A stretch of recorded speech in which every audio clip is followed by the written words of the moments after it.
I still remember the exact shade of red her face turned when I slid the prenup document across the dinner table. Stunned silence fell over the restaurant as Megan, 7 months pregnant and clutching Daniel's hand, realized her carefully orchestrated plan was crumbling.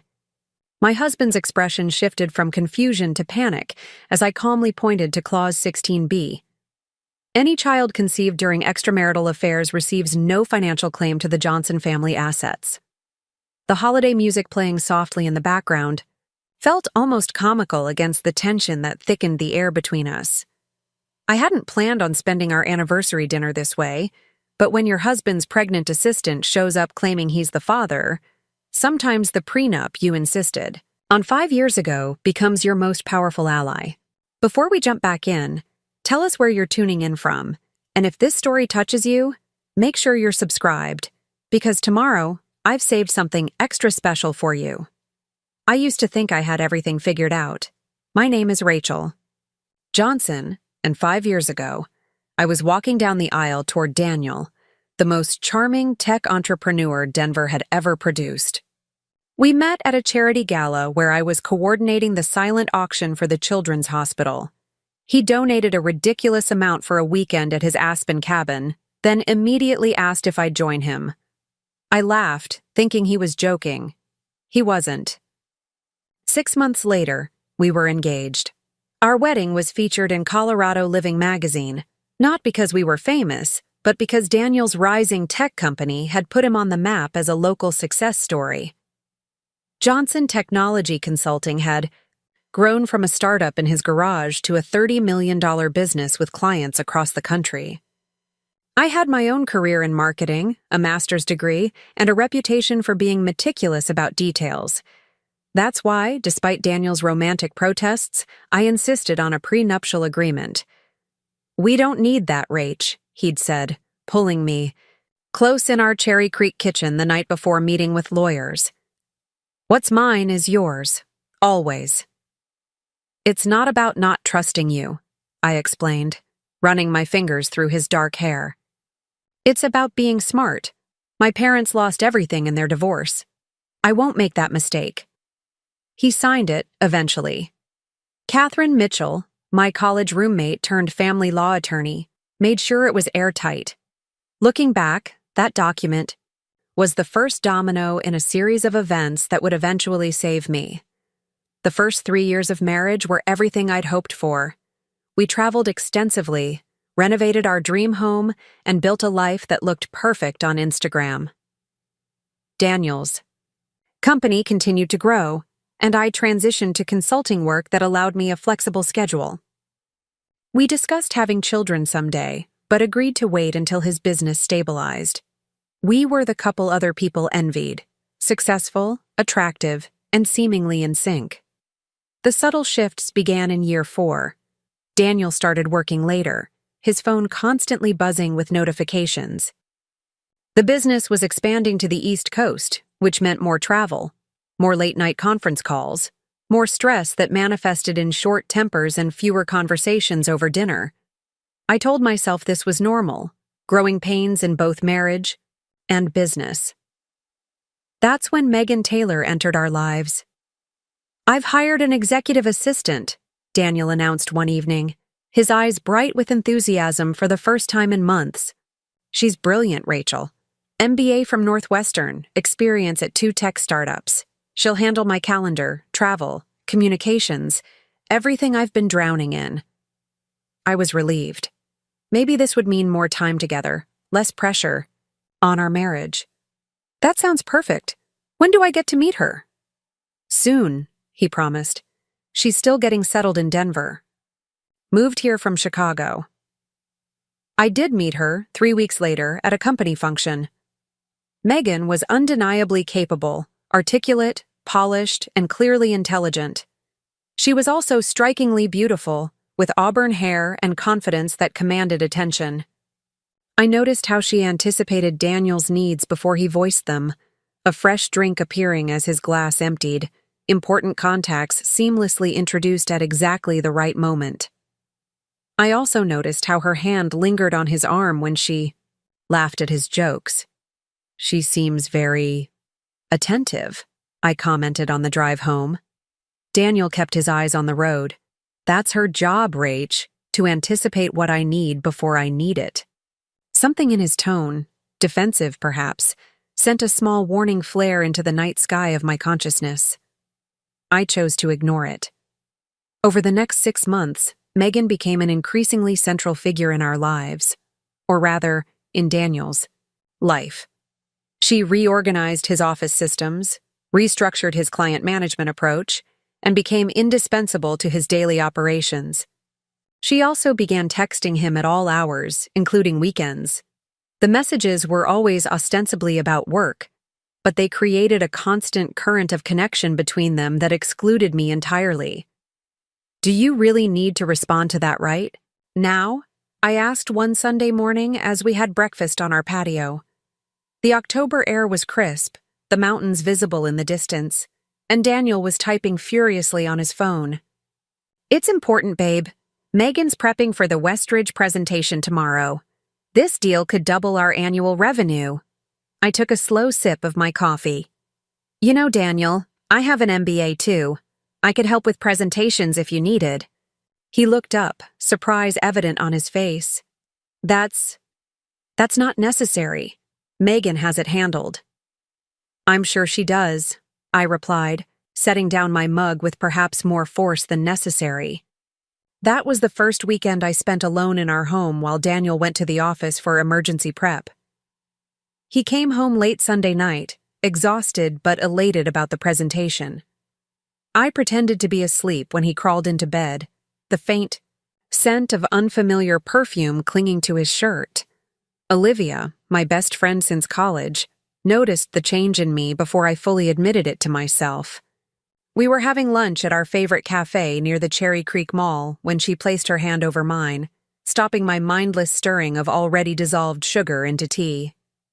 "Rachel, what's going on? You've mentioned Daniel's assistant 12 times in the past 30 minutes. I set down my spoon. "Have I? I didn't realize." "Something's bothering you about her. What is it?" I hesitated, the words feeling both petty and terrifying once spoken aloud. "I think something might be happening between them. Daniel's never around anymore. He's constantly texting her. Last month there were 3 business trips where she accompanied him." Olivia's expression remained carefully neutral. "Have you asked him about it?" "Every time I bring her up, he gets defensive. Says I'm being paranoid or jealous of her professional contributions." "Are you? Jealous, I mean?" I considered this. "Not of her job, but of their connection. They share inside jokes I'm not part of. He lights up when she texts, and..." I swallowed hard. He deleted his text message history with her when I asked to use his phone last week. My phone was dead, and he handed me his, but snatched it back saying he needed to check something first. When he returned it, their entire conversation history was gone. Olivia leaned back in her chair, her lunch forgotten. "That's not great, Rach." "I know, but what do I do? Install spyware on his phone? Follow him to work? I don't want to be that person." "You could hire a private investigator," she suggested. "But honestly, your gut is probably giving you the answer already." She was right. My intuition was screaming. But I needed evidence, something concrete to confirm or deny my suspicions. That night, I logged into our shared cloud account, not expecting to find anything incriminating. Daniel was too tech-savvy for that. But I discovered that his phone automatically backed up photos to the cloud, including screenshots. There, in a folder from 3 weeks prior, was a screenshot of a hotel reservation confirmation. The Langham, Chicago, a suite, dates matching his supposed solo trip to meet with investors. The reservation was for 2 guests. My hands trembled as I continued searching. There was nothing definitive, no love letters, no explicit messages. But I found more hotel confirmations, dinner reservations for 2 at restaurants I'd never heard of, and a screenshot of a jewelry purchase. A delicate, Sapphire necklace ordered 2 days before my birthday. I never received a sapphire necklace. I closed the laptop, my mind racing. I needed professional advice. Catherine's law office occupied half a floor in one of Denver's gleaming downtown buildings. Her assistant showed me directly to her office, where floor-to-ceiling windows offered a panoramic view of the mountains. Catherine rose from behind her desk, concern evident in her expression. We hadn't spoken in months, both too busy with our respective lives, but one distressed phone call had cleared her schedule for me. "Rachel," she embraced me, her familiar perfume momentarily comforting. "Sit down. Tell me what's happening." I sank into the leather chair across from her desk. "I think Daniel's having an affair with his assistant." Catherine's expression remained professionally neutral as I detailed my suspicions and the evidence I'd gathered. She took careful notes, occasionally asking clarifying questions. When I finished, she set down her pen and looked at me directly. "What do you want, Rachel? Are you considering divorce?" The question caught me off guard. Despite everything, I hadn't actually considered ending my marriage. "I don't know. I guess I want the truth first." Preparing and narrating this story took us a lot of time, so if you are enjoying it, subscribe to our channel. It means a lot to us. Now back to the story. "The truth can be painful," she warned, "and once you have it, you'll need to act on it one way or another." "I understand, but I can't make decisions based on suspicions." Catherine nodded. "In that case, I recommend documenting everything. Continue monitoring the cloud account. Check credit card statements, phone records, anything you have legal access to as his spouse. And Rachel," her voice softened, "prepare yourself financially, just in case. The prenup is solid, but only if we can prove infidelity, which the agreement specifically addresses. We need evidence, not just circumstantial hotel bookings." I left Catherine's office with a checklist of items to gather and a hollow feeling in my chest. That evening, I created a secure email account and began forwarding myself copies of everything I found. I also noticed that Daniel had started working from home more often, bringing work back to our house rather than staying late at the office. This struck me as odd given his earlier patterns, but I said nothing. The following week, Daniel suggested, "We host Thanksgiving dinner at our home." "My mom's coming in from Phoenix," he explained, "and I thought we could invite Jason and his wife, maybe your sister Emily and her husband. Small, intimate." I agreed, grateful for the chance to establish some normalcy. Perhaps I was overreacting about Megan. Perhaps the holiday season would help us reconnect. I threw myself into planning the perfect Thanksgiving. Our dining room was transformed with autumn decor, the menu meticulously crafted to accommodate everyone's preferences. Daniel seemed more attentive than he had in months, helping with preparations and staying close to home. My suspicions began to feel distant, perhaps even unfounded. 3 days before Thanksgiving, I was organizing the guest room for Daniel's mother when my phone buzzed with a text from an unknown number. "Is this Rachel Johnson? We need to talk about Daniel and Megan. Meet me at Blueprint Coffee tomorrow at 10 a.m. It's important." My heart raced as I stared at the message. Could it be a prank? A trap of some kind? I considered ignoring it, but curiosity and dread propelled me to respond. "Who is this?" "Someone who knows the truth. Tomorrow, 10 a.m. I didn't tell Daniel about the message.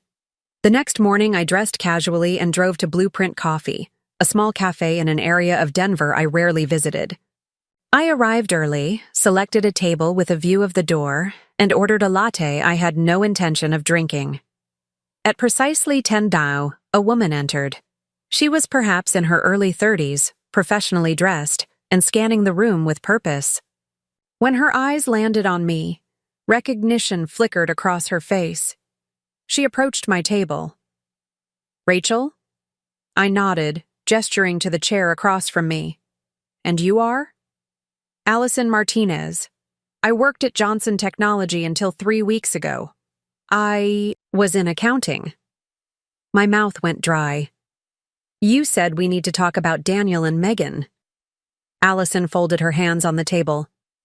I was let go after questioning some expense reports. Specifically, expenses filed by Megan Taylor that Daniel approved without the usual documentation. What kind of expenses? Hotel rooms categorized as client accommodations but without corresponding client meetings. Gifts listed as business development with no recipient companies attached. Weekend trips classified as research retreats. She paused. I'm not telling you this for revenge, though I won't pretend I wasn't angry about being fired. I'm telling you because I would want to know if I were in your position. Do you have proof of these expenses? Allison reached into her bag and withdrew a flash drive. Copies of everything I flagged before they terminated me. I shouldn't have these technically, but ethical accounting practices matter to me. I took the flash drive, my fingers trembling slightly. Why are you really doing this, Allison? Her expression softened. My mother stayed with my father through 20 years of infidelity because she didn't have financial independence or evidence to enforce their prenup.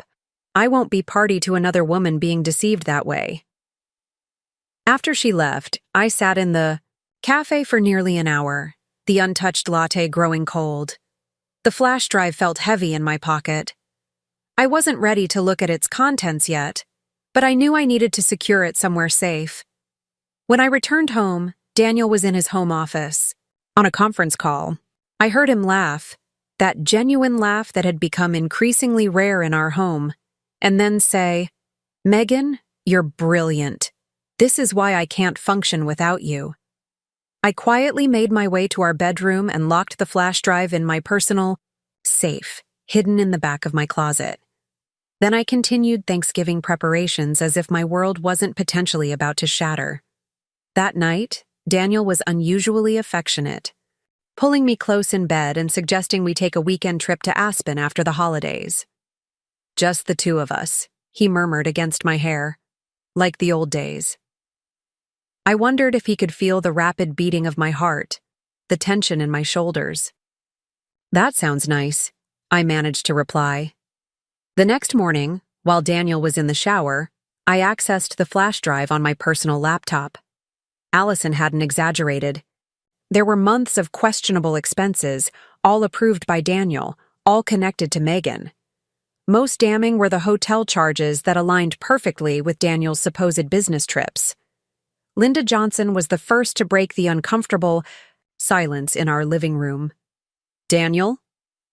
His mother's voice carried that particular tone, mother's perfect, the one that demands an explanation without explicitly asking for it. She set her wine glass down with deliberate care, her eyes darting between her son and his very pregnant assistant. Daniel cleared his throat. Mom, everyone, this is Megan Taylor, my executive assistant. She's been instrumental in our East Coast expansion. His voice was steady, professional, as if this were a board meeting rather than our Thanksgiving dinner. I mentioned we might have another guest, but I wasn't sure if Megan would be able to make it. I had no recollection of him mentioning any additional guests, and from the confused expressions around the room, neither did anyone else. My sister Emily caught my eye from across the room, her eyebrows raised in silent question.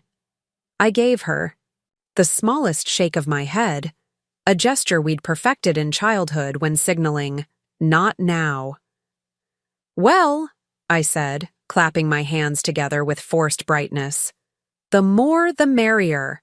Megan, let me take that casserole for you. Everyone, dinner is almost ready. As I led Megan to the kitchen, I could feel the weight of everyone's stares on my back. The casserole dish was warm in my hands. Sweet potato with marshmallows, I noted absently. A traditional Thanksgiving dish that suggested Megan had given this appearance considerable thought. Thank you for welcoming me, Megan said as we entered the kitchen. Her voice was confident, but I caught the nervous glance she threw toward the living room where Daniel remained. Daniel has spoken so highly of you. Has he? I placed the casserole on the counter and turned to face her fully. Up close, Her pregnancy was undeniable. The rounded belly, the subtle changes in her face. 7 months along, according to Allison, which would coincide perfectly with Daniel's New York trip. Of course, she smiled, resting a hand protectively over her stomach. The gesture seemed deliberately pointed. Your home is lovely. Thank you. I'm curious, though. What exactly did Daniel tell you about tonight? Her smile faltered slightly. That it was time to be honest. That hiding things wasn't fair to anyone, especially with the baby coming. The calm that settled over me was surprising, almost out of body. I had imagined confronting Daniel's infidelity would feel like drowning, but instead, I felt strangely anchored. I see. And the baby is due in February, she supplied, her hand still cradling her belly. A boy. Congratulations, I said automatically. Would you mind helping me bring these dishes to the dining room? Everyone must be hungry. I saw confusion flicker across her face. This wasn't the reaction she had anticipated. Good. The dining room had been my pride, and joy when we renovated our home 2 years earlier. Cherry wood table long enough to seat 12, crystal chandelier overhead, and floor-to-ceiling windows overlooking the garden. Now, with the snow gently falling outside and candles flickering on the table, it should have been the perfect setting for a holiday meal. Instead, it felt like a stage set for a drama none of us had rehearsed. Daniel had recovered somewhat in my absence, making small talk with Jason about their latest client acquisition. He jumped to his feet when Megan and I appeared with serving dishes, rushing to help us as if this were an ordinary dinner party. Here, let me get that, he said, taking a heavy platter from Megan's hands. Their fingers brushed, and I saw her give him a small, reassuring smile. The kind of intimate, wordless communication that develops between people who share secrets. Everyone, please take your seats, I announced. Daniel, would you do the honors of carving the turkey? As we settled into our places, I noticed that Megan had positioned herself directly across from me, with Daniel at the head of the table between us. A perfect triangle of tension. The first few minutes of dinner proceeded with the awkward politeness of people determinedly ignoring the elephant, or in this case, the pregnancy, in the room. Jason's wife Sophia commented on the turkey's perfection. My brother-in-law Mark asked about the wine selection. Linda kept glancing between Daniel and Megan with narrowed eyes. So, Megan, Emily finally said, setting down her fork. Daniel mentioned you moved here from Chicago. How are you finding Denver? It's been wonderful, Megan replied, dabbing her lips with a napkin. The mountains, the clean air, the sense of possibility. It feels like the perfect place for a fresh start. And perfect for raising a family, I added, raising my wine glass slightly in her direction. When are you due? The table went silent.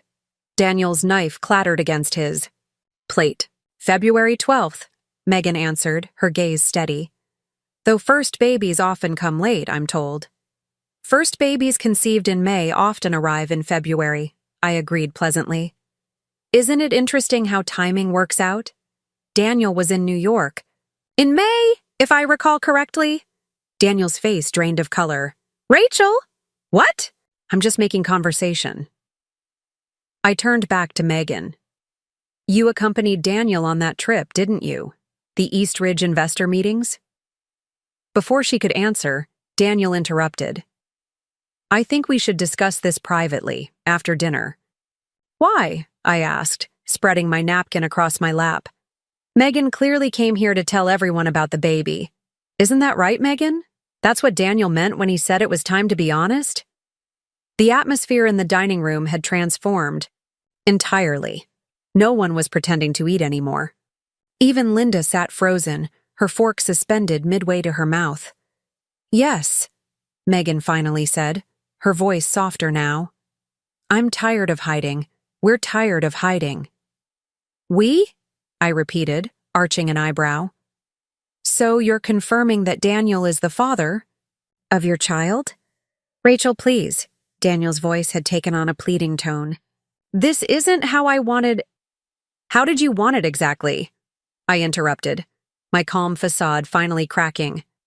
Were you planning to wait until after the turkey but before dessert to announce you've been sleeping with your assistant? Or was the plan to wait until after your mother left town?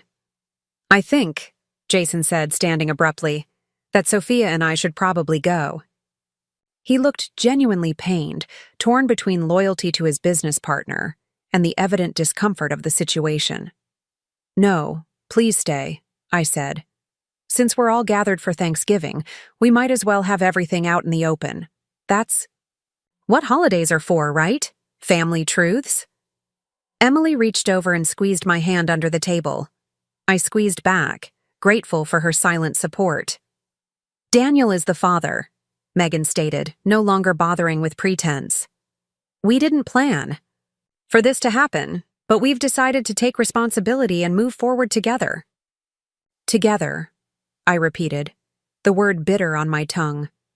How very responsible of you both. Linda finally broke her silence. Daniel Michael Johnson, she hissed.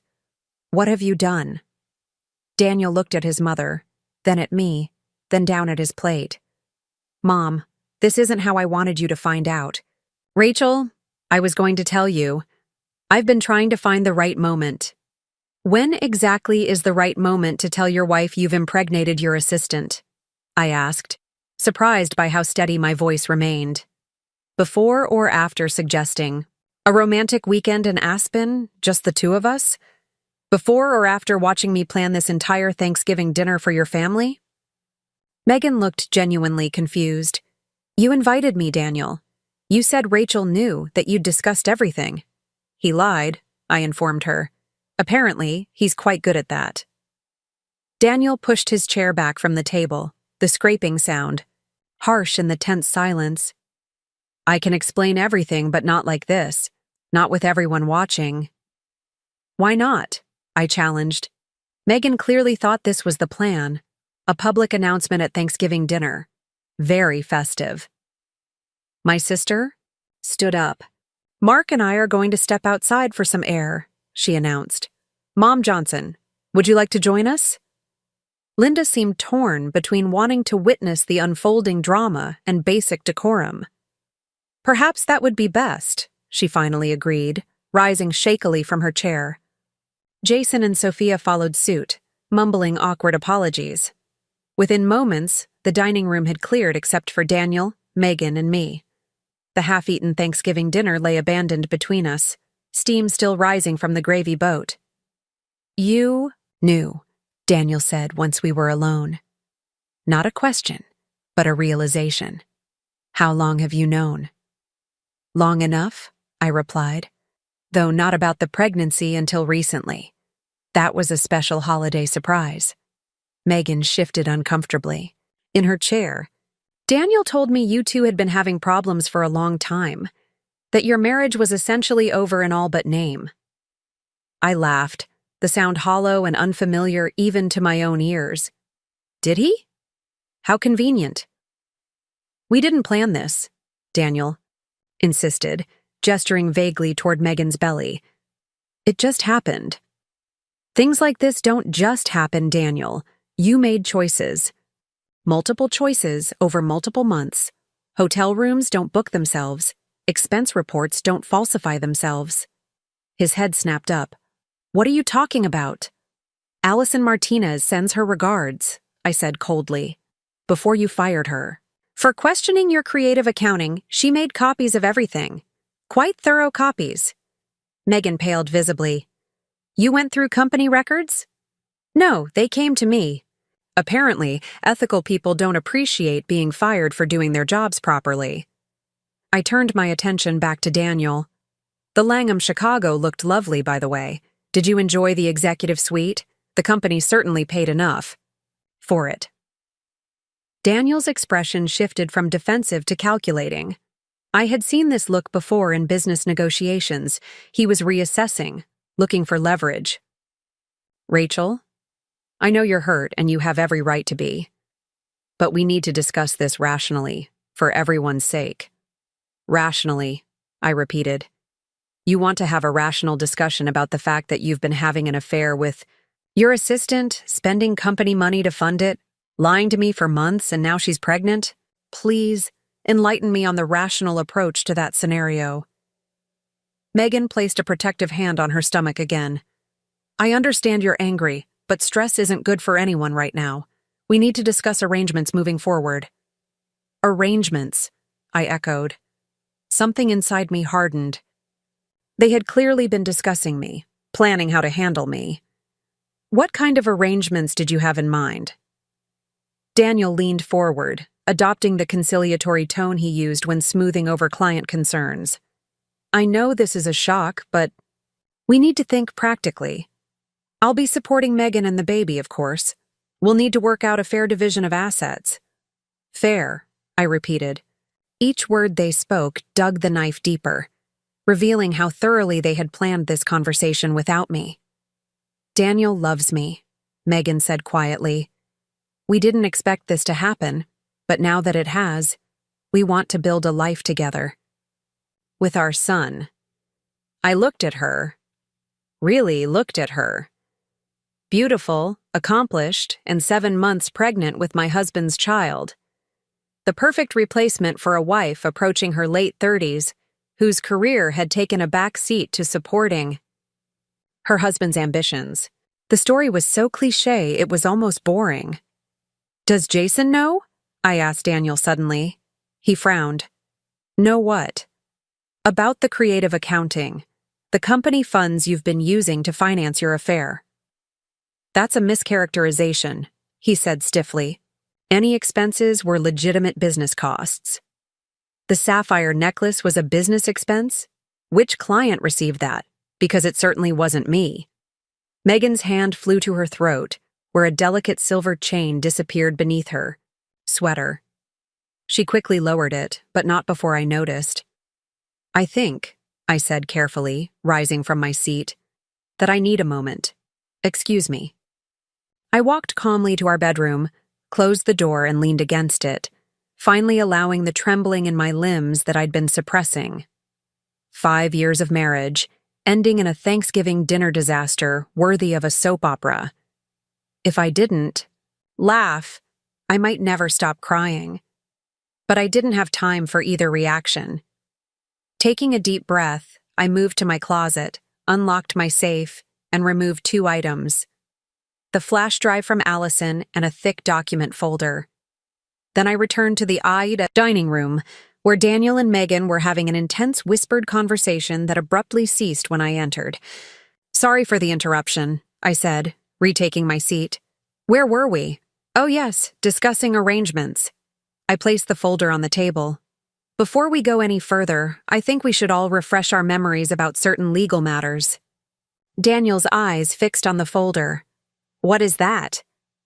Our prenuptial agreement, I replied, opening it to the section I had carefully bookmarked. Specifically, the infidelity clause. Would you like me to read it aloud, or would you prefer to review it yourself? Rachel? Actually, I'll read it, for Megan's benefit. I cleared my throat. In the event that either party engages in extramarital affairs during the course of the marriage, the non-offending spouse shall be entitled to 70% of all marital assets, plus continued ownership of the primary residence. Furthermore, any children conceived during extramarital affairs shall have no financial claim on family assets, beyond what is legally mandated for basic support. Megan's face drained of color. That can't be legally binding for a child? The child's basic support is protected, I clarified. But trust funds, inheritance, company shares, those are all excluded. This prenup was drafted by one of the top family law attorneys in Colorado and has been reviewed annually since our marriage. It's quite solid. Daniel's expression had turned to stone. You wouldn't do that to an innocent child. I wouldn't, I agreed. But I also didn't sleep with my employee, drain company funds to finance the affair, or plan to ambush my spouse at Thanksgiving dinner. with news of a love child. I closed the folder. Actions have consequences, Daniel. I didn't write that clause. You signed it. Willingly. This is vindictive, Megan interjected, her earlier confidence evaporating.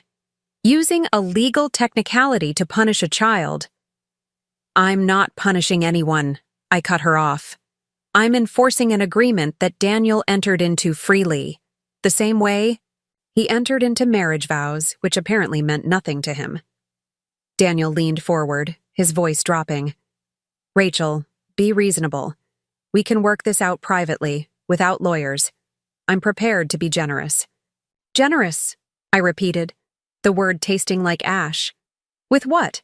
Our shared assets? The company you built while I managed our household and social connections? The home I decorated? I shook my head. No, Daniel. Generosity would have been honesty. Generosity would have been ending our marriage before starting a new family. I slid the flash drive across the table toward him.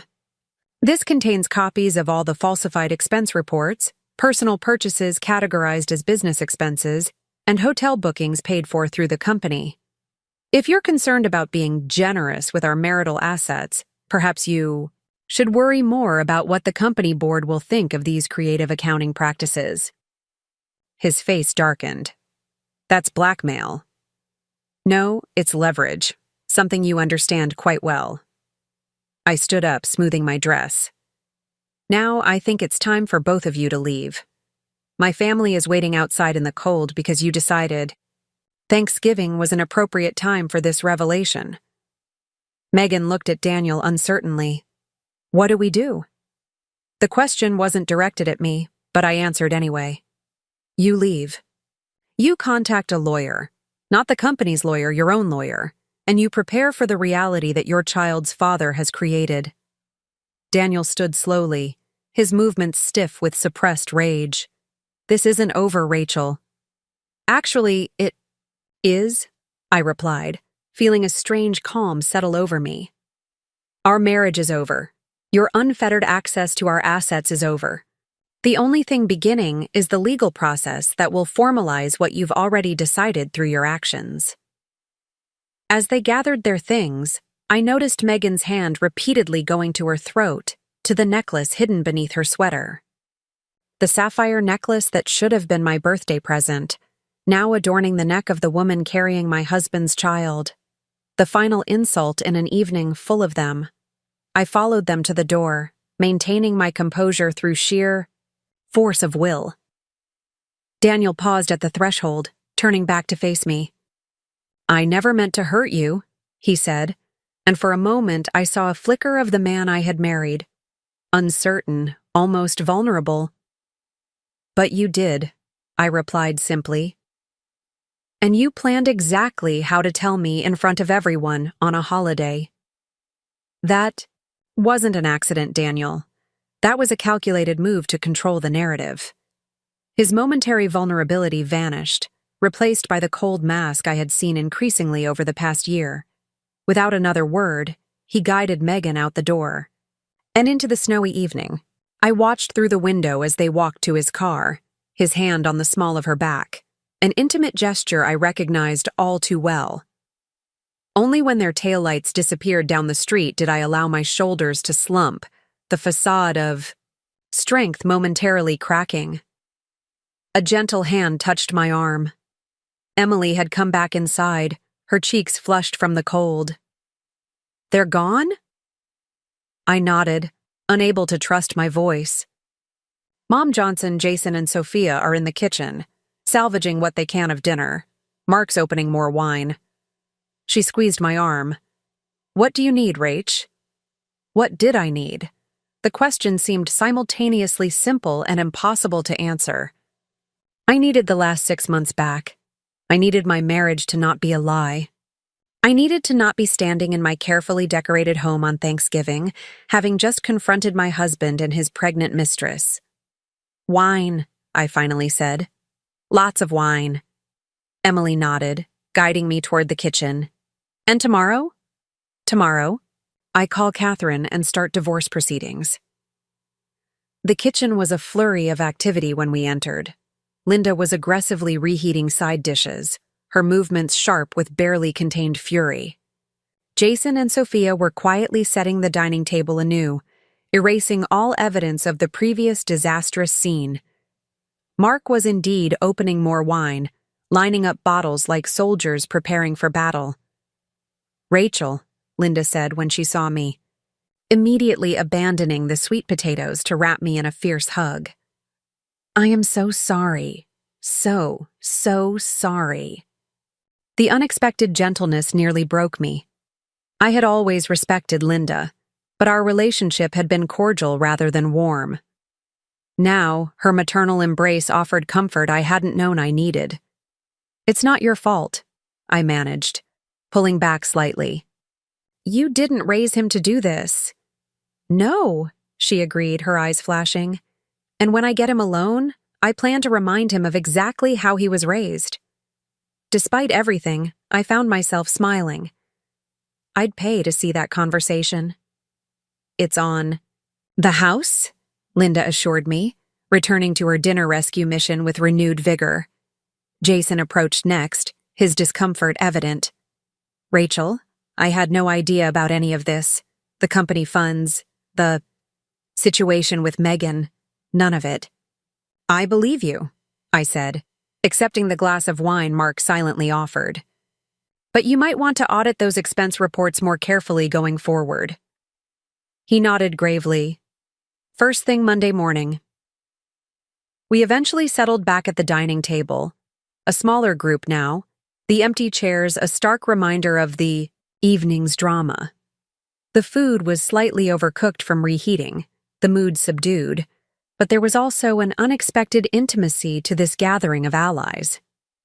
"A toast," Emily said, raising her glass. "To Rachel, who just demonstrated more dignity and strength than most people could muster in a lifetime." "To Rachel," they echoed, glasses clinking. I took a sip of wine, the warmth spreading through me a poor substitute for the happiness I had hoped for today, but welcome nonetheless. "Thank you all for staying. I'm sorry the holiday was ruined." "Nonsense," Linda declared, attacking her turkey with surprising ferocity. "The holiday isn't ruined. The marriage is ruined. Important distinction." "Linda," Sophia gasped, but I found myself laughing, actually laughing, for the first time in hours. "She's right," I admitted. "The marriage has been ruined for months. I just didn't have confirmation until today." "What will you do?" Jason asked carefully. "About the company, I mean, the prenup." I considered this. Daniel and I had equal shares in Johnson Technology Consulting on paper, though he was the public face while I had taken a background role. "I don't know yet. I need to talk to Catherine, understand my options." I looked directly at Jason. "But I have no intention of destroying what you've both built. That wouldn't serve anyone." He nodded, relief evident in his expression. "Whatever you decide, you have my support, professionally and personally." The conversation gradually shifted to more mundane topics: Sophia's mother's recent knee surgery, Mark's promotion at work, Emily's plans to renovate their bathroom. Normal, everyday matters that felt surreal against the backdrop of my imploding marriage, but also provided a welcome distraction.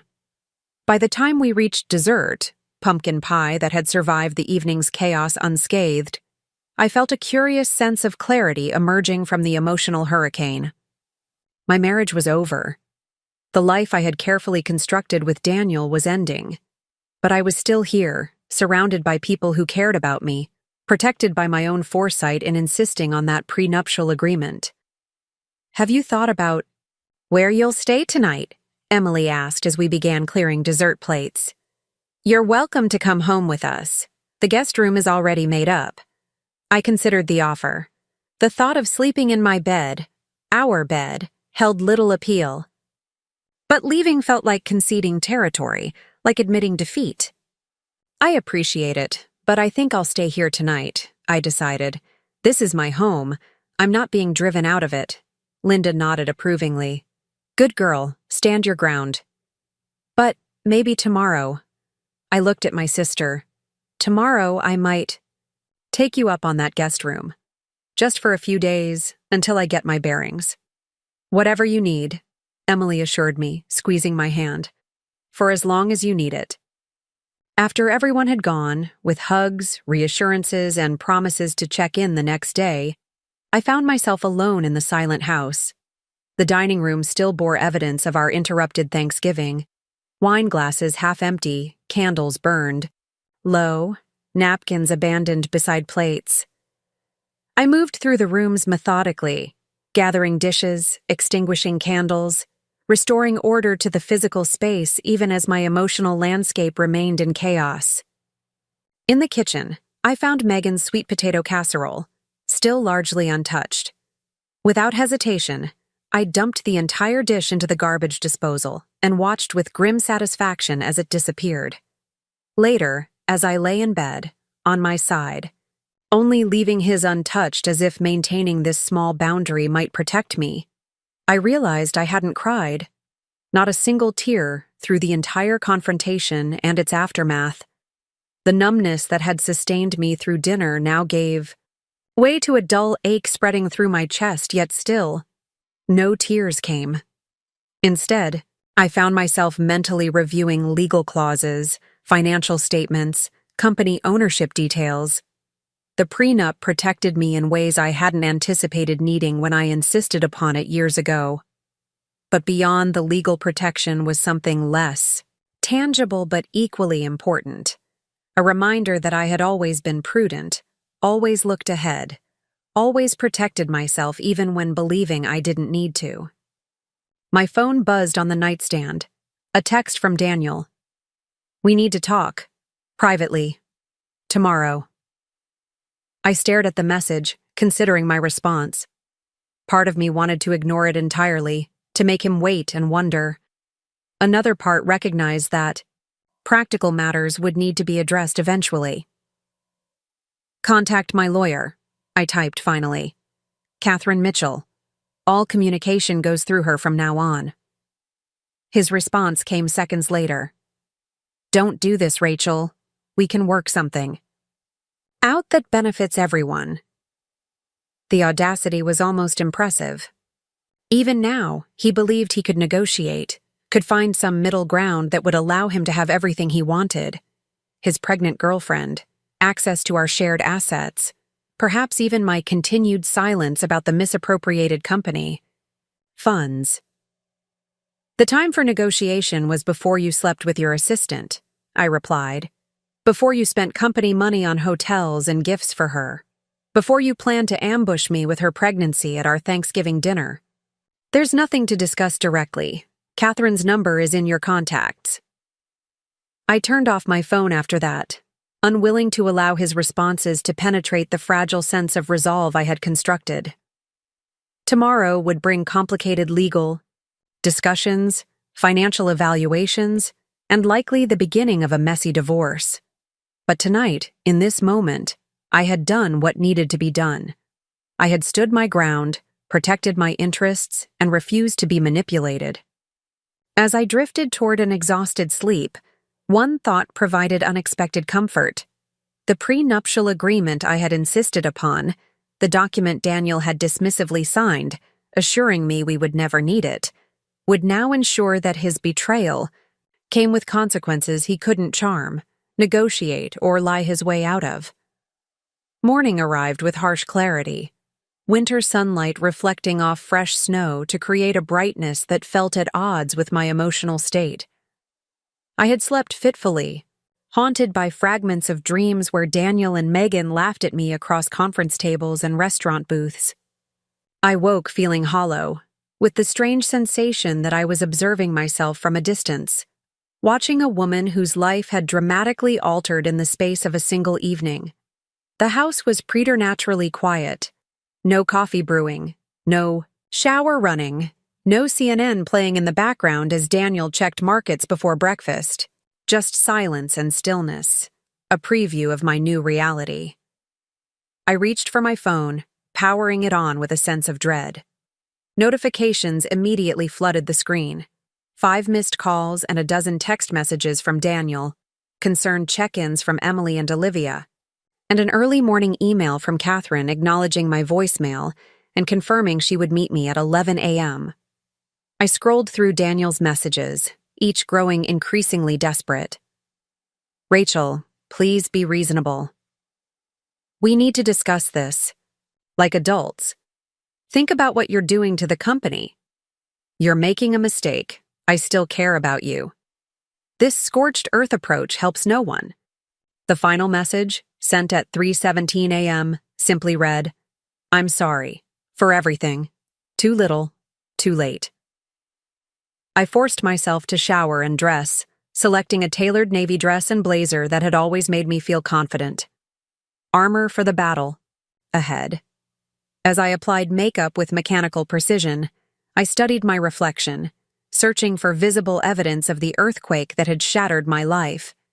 But the woman in the mirror looked remarkably unchanged, perhaps a bit paler, with shadows beneath her eyes, but still recognizably myself. Who was I now, without the identity of Daniel's wife? The question surfaced unexpectedly as I fastened a necklace around my throat. We had been Daniel and Rachel for so long that I had almost forgotten how to be simply Rachel. A marketing executive who had stepped back from her career to support her husband's ambitions. A woman who had channeled her organizational skills and creativity into building the perfect home and social life rather than professional achievements. The realization sent a jolt through me. In prioritizing our marriage, I had put my own ambitions on indefinite hold. I had been so busy creating the perfect environment for Daniel's success that I had neglected to nurture my own.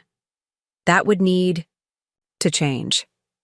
Catherine's office felt like a sanctuary when I arrived precisely at 11 a.m., a space where emotion took a back seat to strategy and legal precedent. Her assistant ushered me straight in, where I found Catherine reviewing documents at her desk, her reading glasses perched on the end of her nose. Rachel, she said, rising to embrace me briefly before gesturing to the chair across from her desk. I've reviewed everything you sent. Over. First, let me say how sorry I am that you're going through this. Thank you, I replied, setting my purse on the floor beside me. Has Daniel's lawyer contacted you yet? Not yet, though I expect to hear something today. She removed her glasses, fixing me with a direct gaze. Before we get into the legal details, how are you actually doing? The question, asked with genuine concern rather than mere professional courtesy, nearly cracked my composure.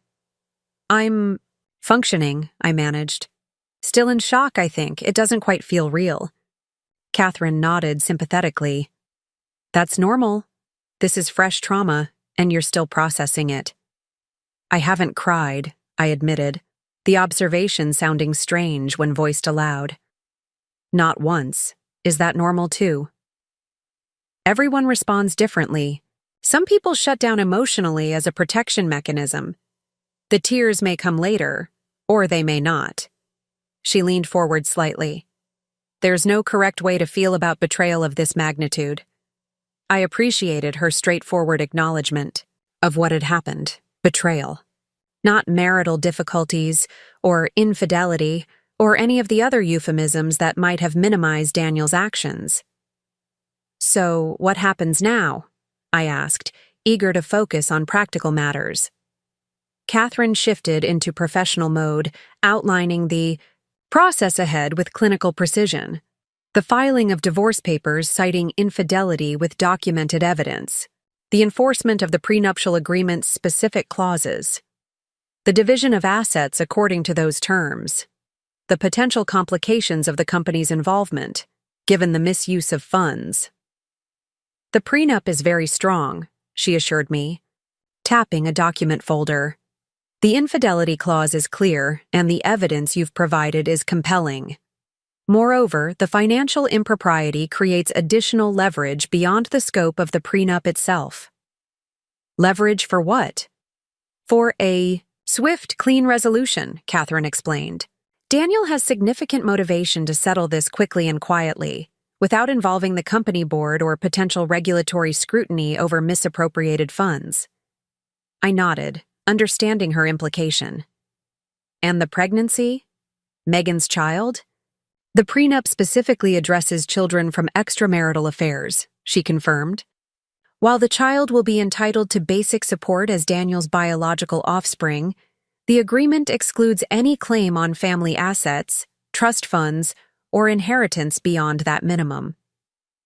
Daniel will fight that, I predicted. He'll want to provide for his son, and Megan will certainly push for more. Catherine's expression hardened slightly.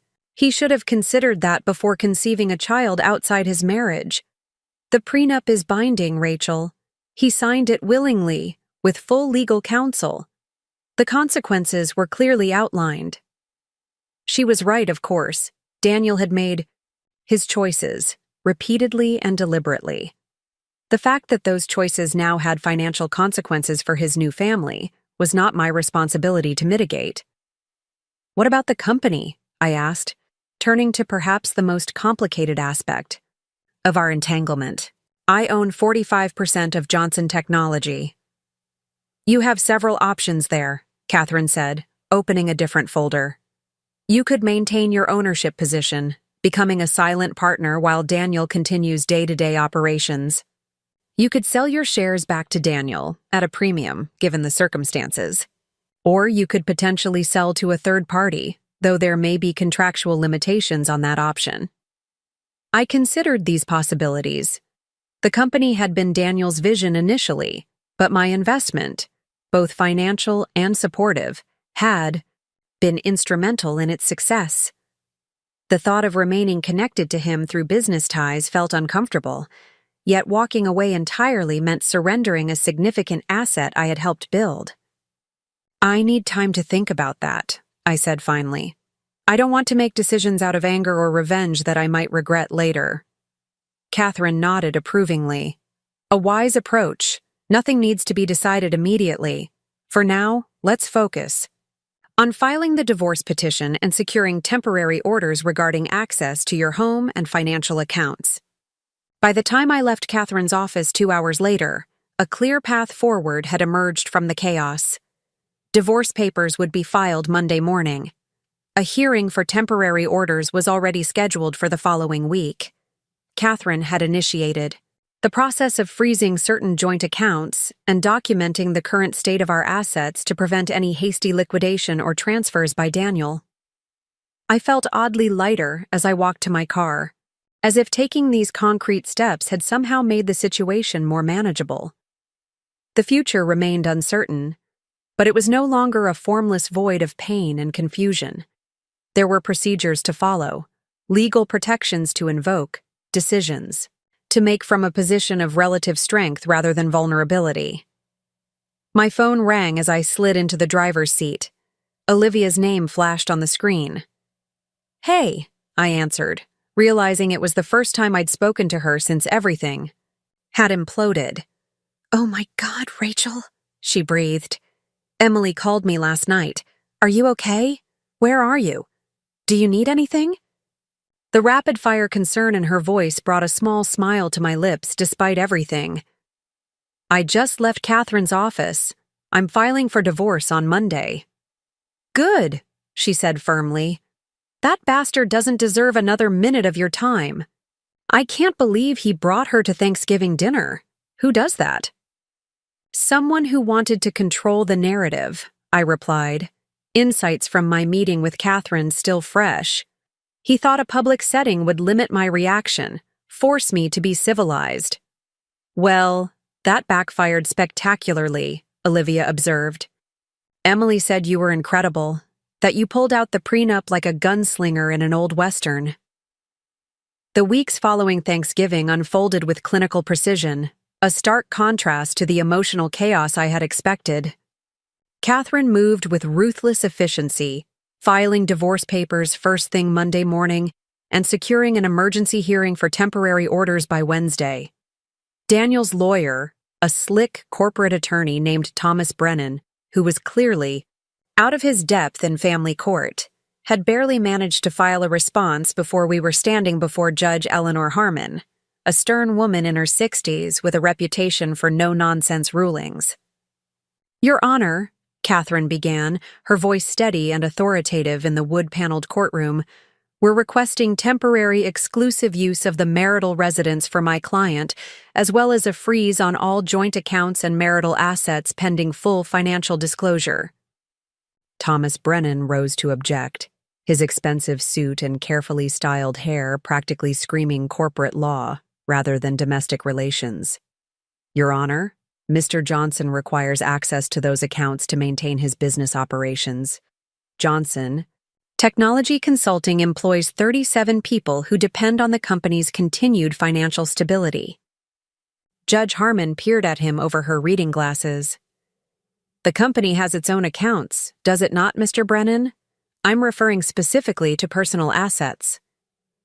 The lines between personal and business finances are somewhat blurred in entrepreneurial ventures, Your Honor, Brennan attempted. Catherine pounced immediately. That blurring is precisely our concern, Your Honor. We have documentation showing Mr. Johnson has already been inappropriately using company funds for personal expenses related to his extramarital affair. The row. Judge's eyebrows rose slightly. Is that so? Mr. Brennan, does your client dispute these allegations? Brennan conferred briefly with Daniel, who sat stiffly beside him in a charcoal suit that I recognized as one I had selected during our last shopping trip together. The irony wasn't lost on me. My client acknowledges some personal expenses may have been incorrectly categorized, Your Honor, but disputes the characterization of systematic misuse. Regardless, those are company matters that fall outside the scope of these divorce proceedings. Judge Harmon didn't appear convinced. On the contrary, Mr. Brennan, if marital assets were used to finance extramarital activities, that is very much within the scope of these proceedings. She turned to Catherine. Ms. Mitchell, you mentioned documentation? Catherine produced a folder containing the key evidence from Allison's flash drive, hotel receipts, dinner reservations, the infamous sapphire necklace purchase. As the judge reviewed these materials, I watched Daniel from across the courtroom. His jaw was clenched, a small muscle twitching near his temple, a tell I had learned to recognize during our marriage. He was furious but trying to maintain composure. Judge Harmon handed the folder back to her clerk, her expression unchanged, but for a slight tightening around her mouth. I'm granting the temporary orders as requested. Mrs. Johnson will have exclusive use of the marital residence. Joint accounts will be frozen except for a $5,000 transfer to separate accounts for each party to cover immediate living expenses. Mr. Johnson is to provide a full accounting of all financial holdings, both personal and business-related, within 7 days. She fixed Daniel with a pointed look. And, Mr. Johnson, I strongly advise against any further blurring of business and personal expenses while these proceedings are ongoing. This court takes a dim view of such practices. With a final rap of her gavel, it was done. In the span of 20 minutes, I had secured my home, protected our joint assets, and seen the first official acknowledgement of Daniel's betrayal entered into legal record. The relief was so profound I nearly sagged against Catherine's side as we gathered our materials. Don't look at him, Catherine murmured as we prepared to leave. Walk straight out with your head high. I followed her instruction, focusing on the wooden doors at the back of the courtroom rather than Daniel's burning gaze.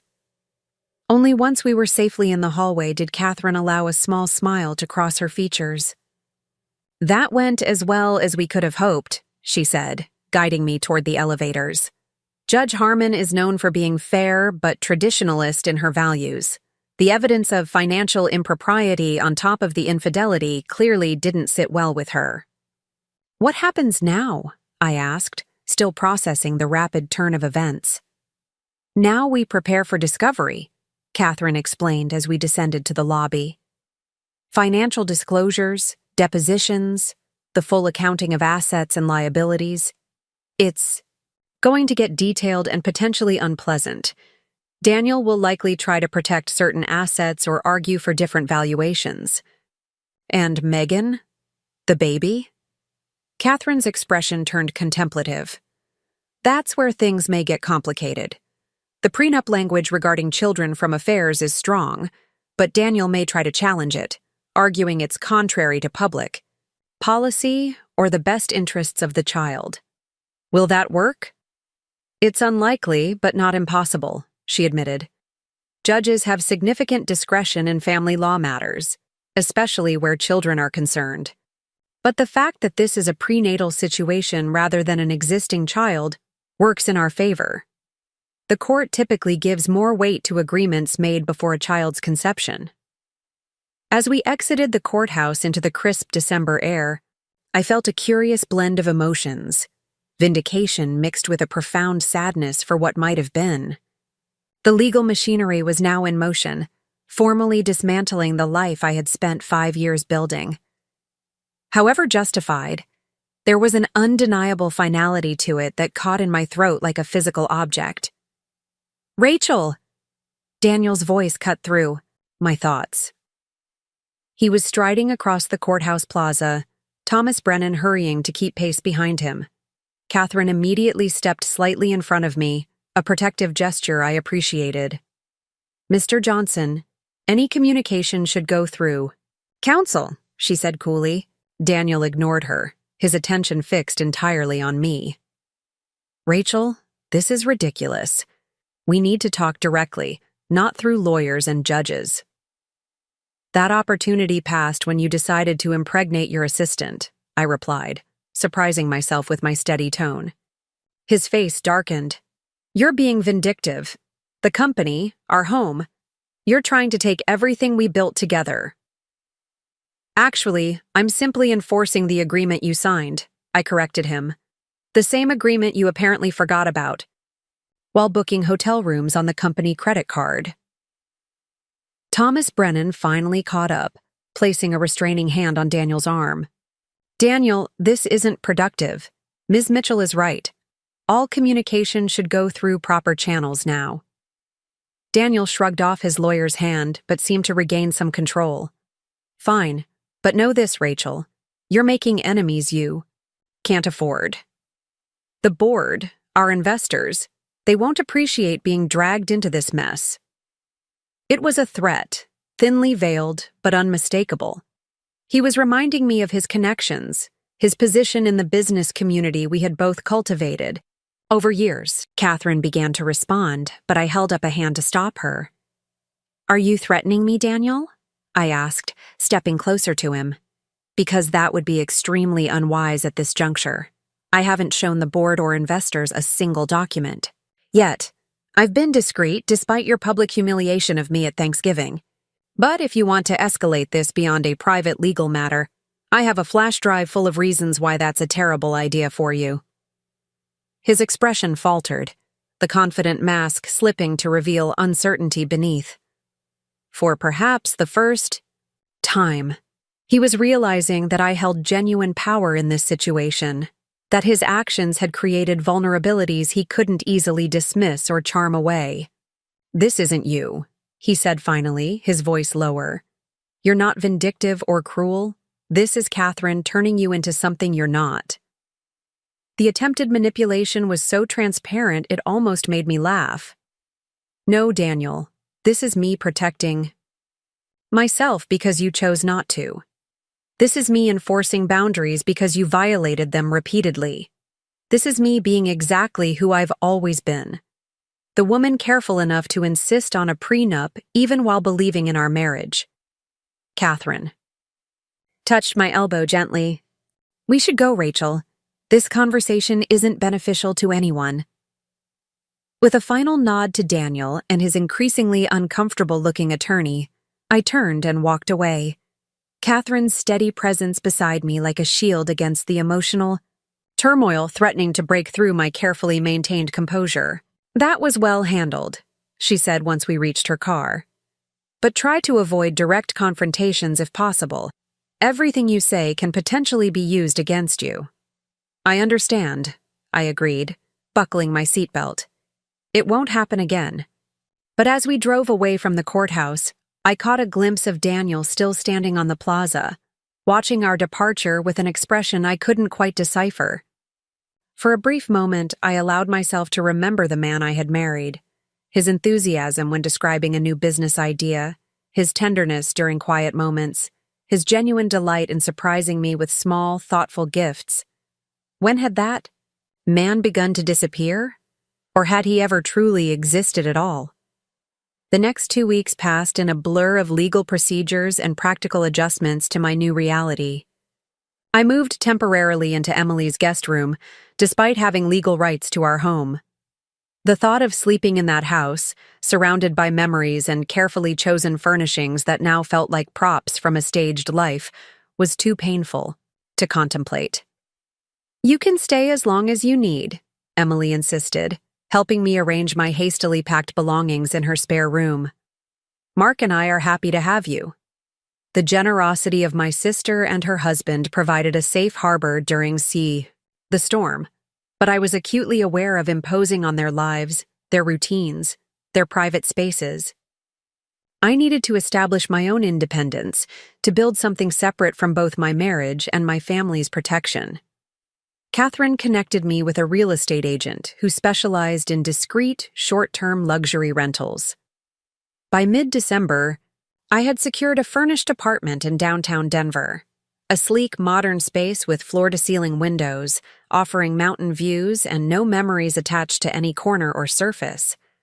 The 6-month lease would give me time to decide on more permanent arrangements while the divorce proceedings unfolded. "It's perfect," Olivia declared during her first visit, spinning slowly in the center of the open-concept living area. "Completely different from your style with Daniel. A fresh aesthetic for your fresh start." She was right. I had deliberately chosen something that bore no resemblance to the warm, traditional decor of our Cherry Creek home. The apartment's minimalist design, with its clean lines and monochromatic color scheme, represented a blank canvas, both literally and metaphorically. While establishing my new living situation, I also began reconstructing my professional identity. Years of supporting Daniel's career had left my own resume with a significant gap, but my marketing expertise remained valuable. I reached out to former colleagues and clients, updating my LinkedIn profile and scheduling coffee meetings to explore opportunities. "You should consider consulting," suggested Elaine Warner, my former boss at the marketing firm where I'd worked. Before marriage.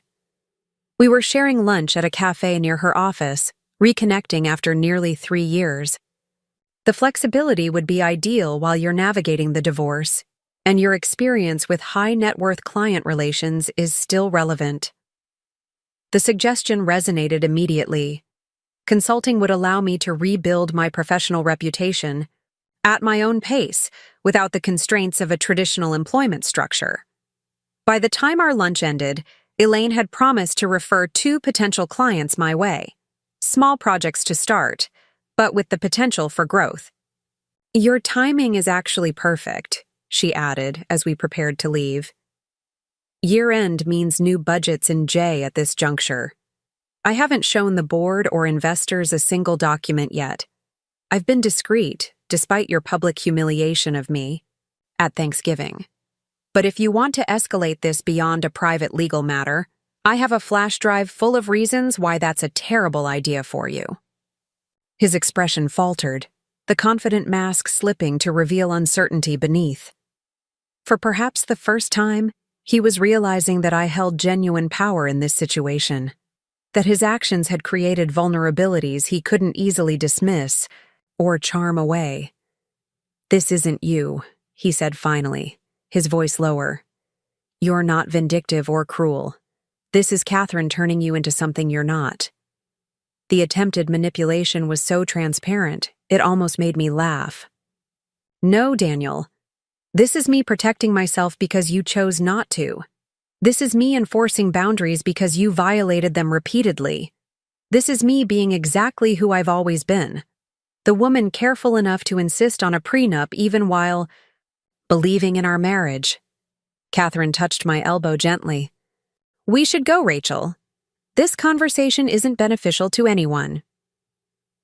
With a final nod to Daniel and his increasingly uncomfortable-looking attorney, I turned and walked away, Catherine's steady presence beside me like a shield against the emotional turmoil threatening to break through my carefully maintained composure.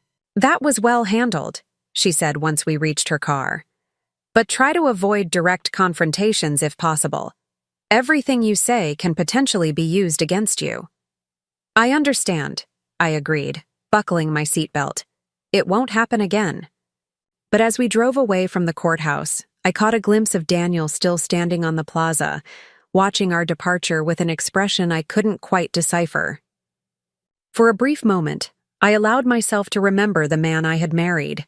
His enthusiasm when describing a new business idea, his tenderness during quiet moments, his genuine delight in surprising me with small, thoughtful gifts. When had that man begun to disappear? Or had he ever truly existed at all? The next 2 weeks passed in a blur of legal procedures and practical adjustments to my new reality. I moved temporarily into Emily's guest room, despite having legal rights to our home. The thought of sleeping in that house, surrounded by memories and carefully chosen furnishings that now felt like props from a staged life, was too painful to contemplate. "You can stay as long as you need," Emily insisted, helping me arrange my hastily packed belongings in her spare room. "Mark and I are happy to have you." The generosity of my sister and her husband provided a safe harbor during the storm, but I was acutely aware of imposing on their lives, their routines, their private spaces. I needed to establish my own independence, to build something separate from both my marriage and my family's protection. Catherine connected me with a real estate agent who specialized in discreet, short-term luxury rentals. By mid-December, I had secured a furnished apartment in downtown Denver, a sleek modern space with floor-to-ceiling windows offering mountain views and no memories attached to any corner or surface.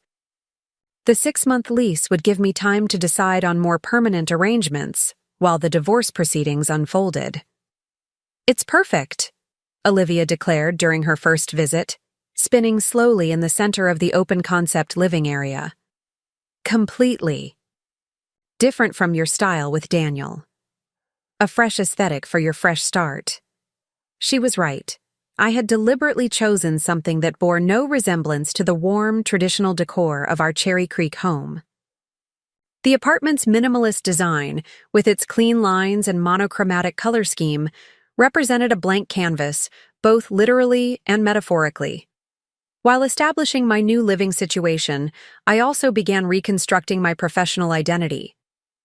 Years of supporting Daniel's career had left my own resume with a significant gap, but my marketing expertise remained valuable. I reached out to former colleagues and clients, updating my LinkedIn profile and scheduling coffee meetings to explore opportunities. "You should consider consulting," suggested Elaine Warner, my former boss at the marketing firm where I'd worked before marriage. We were sharing lunch at a cafe near her office, reconnecting after nearly 3 years. "The flexibility would be ideal while you're navigating the divorce, and your experience with high-net-worth client relations is still relevant." The suggestion resonated immediately. Consulting would allow me to rebuild my professional reputation at my own pace, without the constraints of a traditional employment structure. By the time our lunch ended, Elaine had promised to refer 2 potential clients my way. Small projects to start, but with the potential for growth. "Your timing is actually perfect," she added as we prepared to leave. "Year-end means new budgets. In January, companies will be looking for fresh marketing perspectives." For the first time since Thanksgiving, I felt a genuine spark of excitement about the future. Not just survival or damage control, but actual possibilities for growth and renewal. The feeling was fragile, easily overshadowed by waves of grief or anger that still ambushed me at unexpected moments, but its presence gave me hope that healing might eventually be possible. That hope was tested severely the following week when Catherine called with an update on the case. Her voice held an unusual tension that immediately put me on alert. "Daniel's legal team has filed their response to our petition," she began without preamble. They're challenging the prenuptial agreement on several grounds, including unconscionability and duress. That's ridiculous, I protested, pacing my new living room. Daniel had his own attorney review everything. He signed willingly.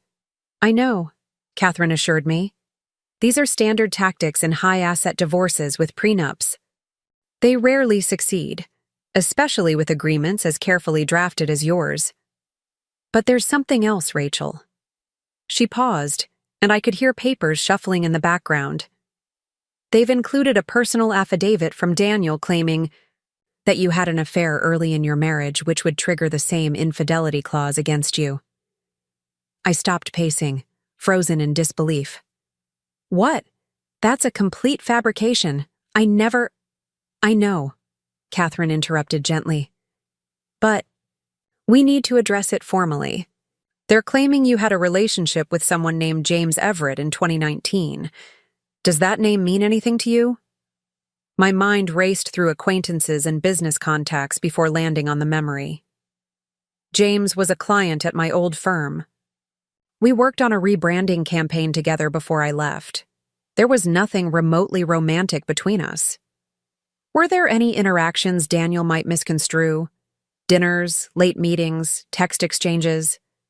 I thought carefully, trying to recall details from 3 years earlier. We had a few team dinners with the entire marketing department present. And yes, occasionally we communicated directly about the project. But everything was strictly professional. Would anyone from that time period verify that? Former colleagues who observed your interactions? Of course. Elaine Warner supervised the entire account. She would confirm everything was appropriate. A horrible thought suddenly occurred to me.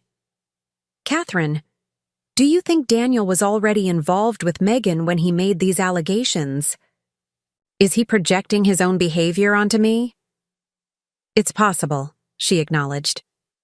This could be an attempt to neutralize the impact of his affair by creating a parallel narrative where you both violated the marriage.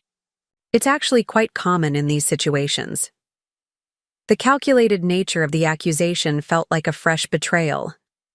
Daniel knew me, knew my values, my integrity, my fundamental honesty. To deliberately fabricate an affair, potentially damaging, my reputation and credibility represented a new low I hadn't believed him capable of reaching. How do we fight this? I asked, anger crystallizing into determination. We gather evidence and testimony refuting the claim, Catherine replied.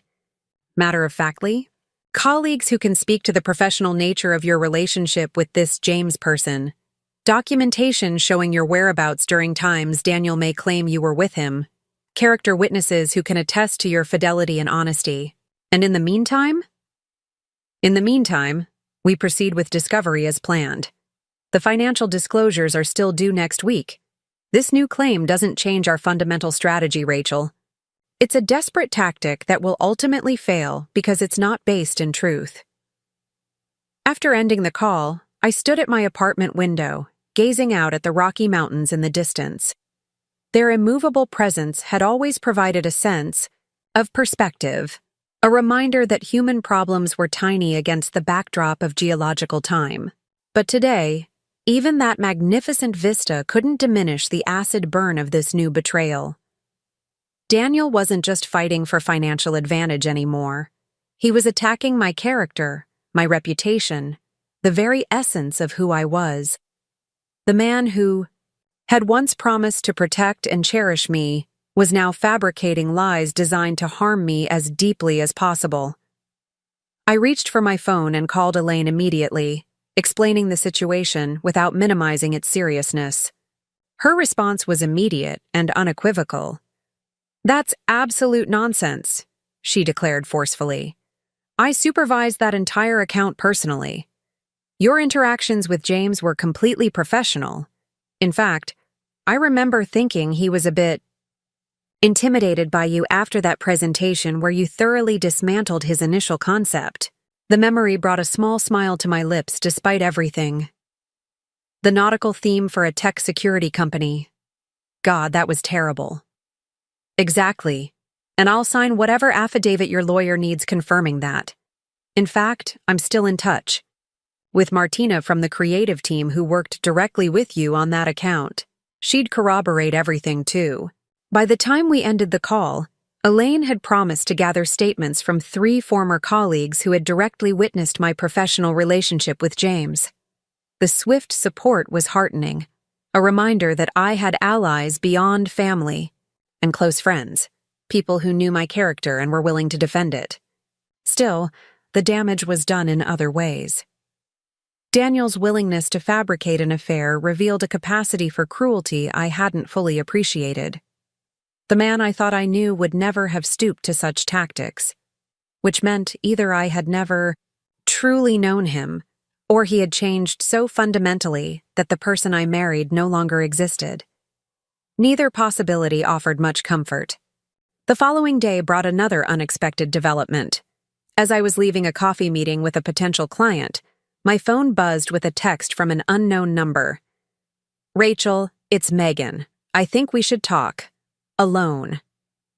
I stared at the message, a surge of emotions ranging from anger to curiosity washing over me. What could Daniel's pregnant assistant possibly have to say that would interest me? Was this another coordinated attack, an attempt to gather information or manipulate me further? After several minutes of deliberation, I responded simply, "Why?" Her reply came quickly, "Because there are things you should know that Daniel isn't telling either of us. Please, just coffee in public." Against my better judgment, and what would certainly be Catherine's advice, I found myself agreeing to meet Megan the following afternoon at a busy cafe in the Cherry Creek shopping district. I chose the location deliberately, public enough to discourage dramatic scenes, but far enough from Daniel's usual haunts to minimize the chance of accidental encounters. I arrived 15 minutes early, selecting a table with a clear view of both the entrance and the street beyond. The tactical considerations felt strange, planning meeting locations as if preparing for covert operations rather than simple conversation. But nothing about my life felt normal anymore. Megan arrived precisely on time, her pregnancy now even more pronounced than it had been at Thanksgiving. 7.5 months along, by my calculation. She spotted me immediately, navigating between tables with one hand resting protectively on her belly. Despite everything, I couldn't help noticing how she glowed with that particular radiance unique to expectant mothers. "Thank you for meeting me," she said, lowering herself carefully into the chair across from mine. "I wasn't sure you would." "I'm not sure why I did," I replied honestly. "What is it you think I should know, Megan?" She ordered herbal tea when the server approached, waiting until he had moved away before speaking again. "First, I want to apologize for Thanksgiving. I truly believed you knew about the pregnancy, that Daniel had discussed everything with you. I would never have come otherwise." The apology seemed genuine, but it addressed only the smallest fraction of her transgressions against me. "You believed I knew my husband had impregnated his assistant and was planning to leave me, and that I had magnanimously invited you to Thanksgiving dinner to announce it to our family and friends?" Put that way, the absurdity was glaring. Megan had the grace to look genuinely uncomfortable. "When you phrase it like that, no, it doesn't make sense. But Daniel can be very convincing." She cradled her tea mug between her palms. "He told me your marriage had been effectively over for years, that you stayed together for appearances and business advantages. He said you had an arrangement." I laughed without humor. "An arrangement? How convenient for him to invent." "I know that now," she acknowledged, her expression pained. "But at the time, I believed him. I wanted to believe him." "Why are you telling me this? What do you want, Megan? My blessing? Forgiveness?" She shook her head. "Neither. Those aren't mine to ask for. I'm here because Daniel isn't being honest with either of us, and I thought you deserved to know." This piqued my interest despite my skepticism. "Go on." After Thanksgiving, After you revealed the prenup clause about children from affairs, Daniel assured me it wouldn't matter. He said his lawyers would easily overturn it, that he had leverage over you because of your own alleged affair. She met my eyes directly. He mentioned someone named James, said he had proof. The fabricated affair accusation had made its way to Megan too. Interesting that Daniel was using the same lie on both fronts. There was no affair, I stated flatly. James was a client at my former marketing firm. Daniel is lying to both of us. Megan nodded as if confirming something she already suspected. I thought as much. He's been different since Thanksgiving. Secretive. Controlling. When I asked, to see this supposed evidence, he became angry, told me to focus on the baby and let him handle the legal matters. Why would you doubt him now after believing everything else he told you? I couldn't keep the edge from my voice. She sighed, absently rubbing her rounded belly. Because I found something on his laptop. He left it open while taking a call. In another room. There was an email draft to someone named Thomas, his lawyer, I assume. My interest sharpened. What did it say? It outlined a strategy for countering your divorce filing. It mentioned creating alternative narratives to neutralize the infidelity clause. There was a line that said, "We need something that appears credible even without substantive evidence." Megan's voice had dropped to nearly a whisper. He was deliberately fabricating an affair to use against you. And when I confronted him about it, he dismissed my concerns, said it was standard legal strategy, that everyone does it in high-stakes divorces. I absorbed this information silently. While it confirmed what Catherine and I had already suspected, having direct confirmation from Megan was valuable, potentially even legally significant. Why tell me this? You're carrying his child. Your financial future is tied to his. Megan's expression hardened slightly. Because I'm beginning to understand what kind of man he actually is. Because fabricating evidence and perjuring himself suggests a character I don't want influencing my son. And because, she hesitated, I'm starting to question everything he told me about you, about your marriage, about his intentions toward me and the baby. I studied her carefully, looking for signs of manipulation or deceit. But all I saw was a pregnant woman grappling with painful realizations about the father of her child, a position I couldn't help but empathize with despite being on opposite sides of the situation. What exactly are you asking from me, Megan? Nothing specific, she replied.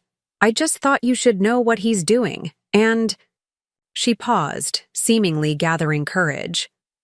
I wanted to ask if the prenup clause about children from affairs is as ironclad as you suggested. Not for my sake, but for my son's. The question surprised me with its directness. Catherine, my lawyer, believes it's very strong. The fact that the pregnancy occurred during our marriage makes it particularly applicable. Megan nodded slowly, absorbing this. I see. But, I continued, surprising myself, the clause primarily affects inheritance and trust fund access, not basic support. Your son would still receive child support consistent with Daniel's income level. That's clarifying. Thank you. She took a sip of her tea, wincing slightly as she shifted position. He hasn't been forthcoming about any of the financial aspects.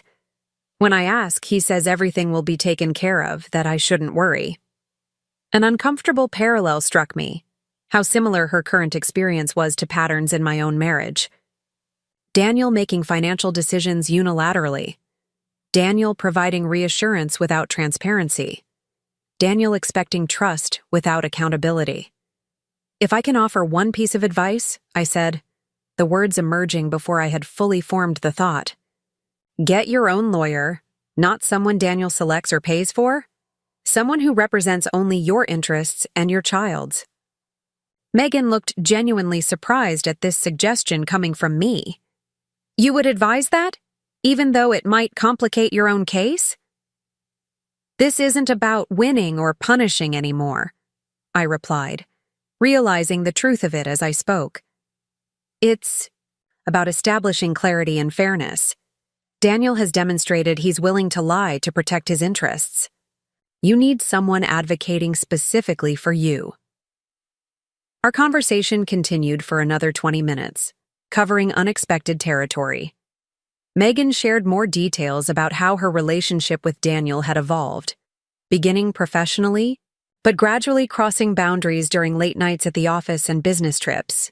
I found myself oddly detached listening to these details, as if she were describing characters in a film rather than my actual husband and the collapse of my marriage. As we prepared to leave, Megan hesitated, her hand again resting on her belly. There's one more thing you should know. The company's financial situation isn't as solid as Daniel portrays publicly. There have been cash flow problems for months. He's been keeping it from the board, using creative accounting to maintain appearances. This was new and potentially significant information. How do you know this? I've been handling his correspondence, including some communications with creditors. And I overheard him arguing with Jason about taking on debt to cover operating expenses. She met my gaze directly. If I were you, with a significant ownership stake, I'd look into this before agreeing to any settlement involving company shares. With that final revelation, we parted ways, unlikely allies connected by the same man's deceptions. As I watched Megan's retreating figure, her pregnancy now so visible she had developed the distinctive waddle of late-term expectancy, I felt a strange mixture of emotions. Anger and betrayal remained, but they were now complemented by something unexpected. A grudging respect for her willingness to share information that served my interests potentially at the expense of her own. I immediately called Catherine to relay the conversation, particularly the revelation about the company's financial struggles. This is significant, Catherine agreed. If Daniel is concealing financial difficulties while trying to minimize your ownership value in settlement negotiations, that's highly problematic from a legal standpoint. Can we use Megan's information directly? Not without her willingness to provide formal testimony, which might be unlikely given her complicated position. But it gives us direction for our financial discovery. We'll request specific categories of documents, creditor communications, internal cash flow reports, loan applications. If there's fire behind this smoke, we'll find it. The call with Catherine left me energized in a way I hadn't expected. For weeks, I had been reacting to Daniel's actions, responding to his legal maneuvers, defending against his fabricated accusations. Now, finally, I had information that allowed me to take proactive steps. That evening, as I sat in my minimalist apartment watching snow fall gently over the Denver skyline, I realized something fundamental had shifted within me. The pain of Daniel's betrayal hadn't diminished, but its power over me had. I was no longer simply the wronged wife fighting for her fair share. I was a woman strategically rebuilding her life, making careful decisions based on facts rather than emotions. The prenup that had once seemed like a cold, business-like formality inserted into our romance had become my shield and sword in this unwanted battle. But beyond its legal protections, it represented something more significant. My own foresight and self-protection, my unwillingness to surrender my autonomy even in the heady days of new love. That same instinct for self-preservation would guide me forward now, through whatever challenges the divorce proceedings might still bring. Daniel had underestimated me once, assuming I would crumble under the public humiliation of his pregnant assistant's appearance at our Thanksgiving dinner. He wouldn't make that mistake again, not after I had revealed the prenup clause that would reshape his financial future as dramatically as his choices had reshaped my personal one. As I prepared for bed that night, my phone buzzed with a text from Daniel. "We need to talk about the company. Important development. Can we meet without lawyers?" I studied the message, noting its deliberate vagueness and the urgency it attempted to convey. 2 months ago, I would have responded immediately, rearranging my schedule to accommodate what Daniel deemed important. Now I simply switched off my phone without replying. Whatever corporate crisis he was facing would still be there in the morning, after I'd consulted with Catherine and decided how, or whether, to engage. The prenup had given me more than legal protection. It had given me the power to set my own pace, to establish my own priorities, to reclaim my time and attention from the man who had taken them for granted for too long. Whether Daniel's text represented a genuine business concern or another manipulation attempt, my response would be measured and strategic, not emotional or reactive. For the first time since discovering his betrayal, I fell asleep without the weight of uncertainty pressing on my chest. Whatever came next, I would face it from a position of strength, armed with legal protections, professional support, and most importantly, a renewed confidence in my own judgment. The prenup clause that Daniel had dismissed years earlier as an unnecessary formality had become the foundation upon which I would rebuild my life, one careful decision at a time. January in Denver arrived with brutal cold and startling clarity.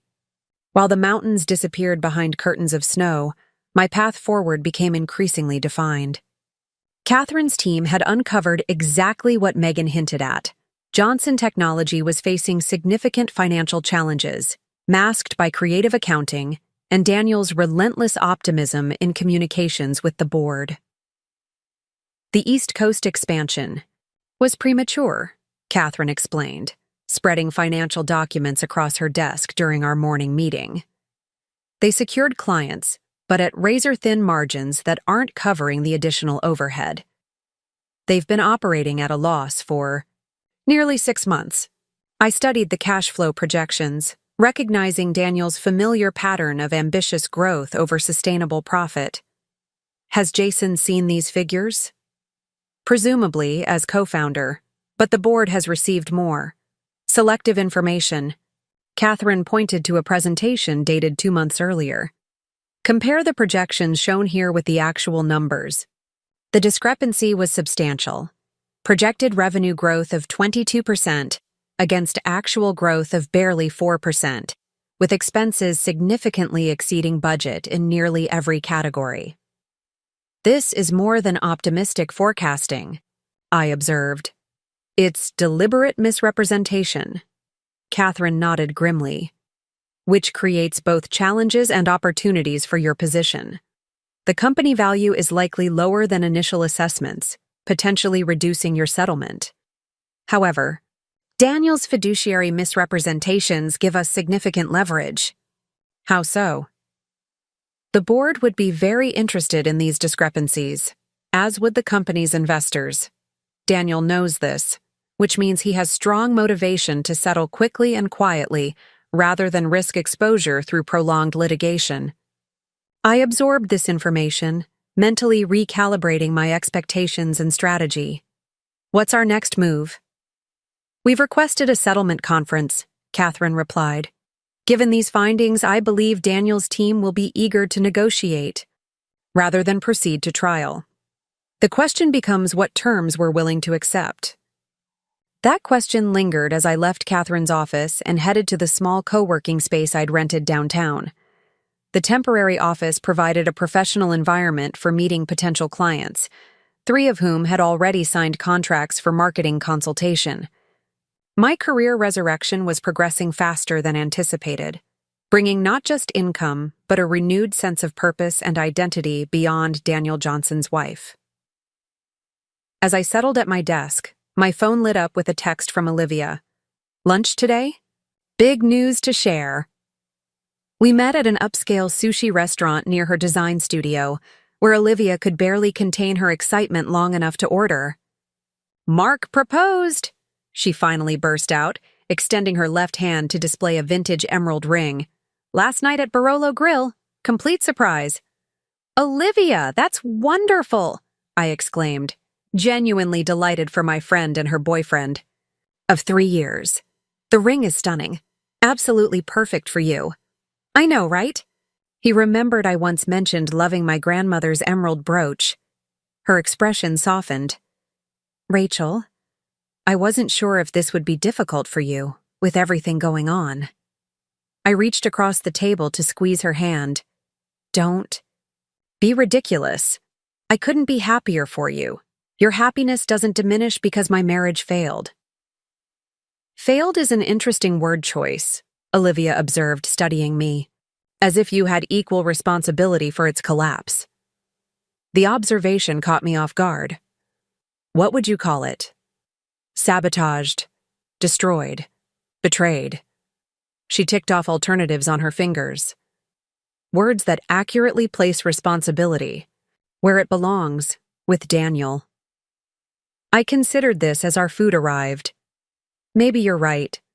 But focusing on blame doesn't help me move forward. It keeps me tethered to him emotionally. Olivia nodded, accepting my perspective even if she didn't fully agree. Speaking of moving forward, any more developments with the divorce? I filled her in on the company's financial situation and the upcoming settlement conference. Careful to include only details Catherine had cleared for sharing. Olivia listened attentively, her designer's mind visibly mapping connections and implications. So his options are essentially settle generously with you or risk the board discovering his financial shell game, she summarized. No wonder he's been texting you directly. He's desperate to control the narrative. Exactly. But Catherine warned me not to engage outside official channels. She says Daniel will try to manipulate any direct communication. Smart woman, Olivia agreed, dipping a piece of sashimi in soy sauce. Though I'm curious what his angle would be. What could he possibly offer that would make you consider protecting him from the consequences of his own actions? I shrugged. That's what I can't figure out. With the prenup's infidelity clause and the financial evidence we've gathered, his position is fundamentally weak. Catherine says his only remaining leverage is my desire for a quick, clean resolution versus a messy public battle. Is that accurate? Would you sacrifice financial advantage to avoid prolonged conflict? The question deserved careful consideration. Not financial advantage, no. But I would consider reasonable terms that provide clean separation without unnecessary publicity or business disruption. My goal isn't to destroy Daniel or the company, just to secure what's fairly mine and move on with my life. Olivia studied me thoughtfully. That's incredibly healthy. I'm not sure I could be so measured if Mark did something similar. Trust me, I've had my vengeful fantasies, I admitted with a small smile. But acting on them would only keep me emotionally entangled with Daniel longer. I want freedom more than vengeance. As lunch concluded and we prepared to part ways, Olivia hugged me tightly.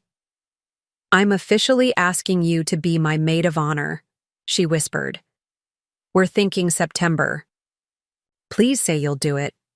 The invitation touched me deeply, a reminder that life continued, that celebrations and milestones awaited on the other side of this difficult passage. I'd be honored, I replied, meaning it completely.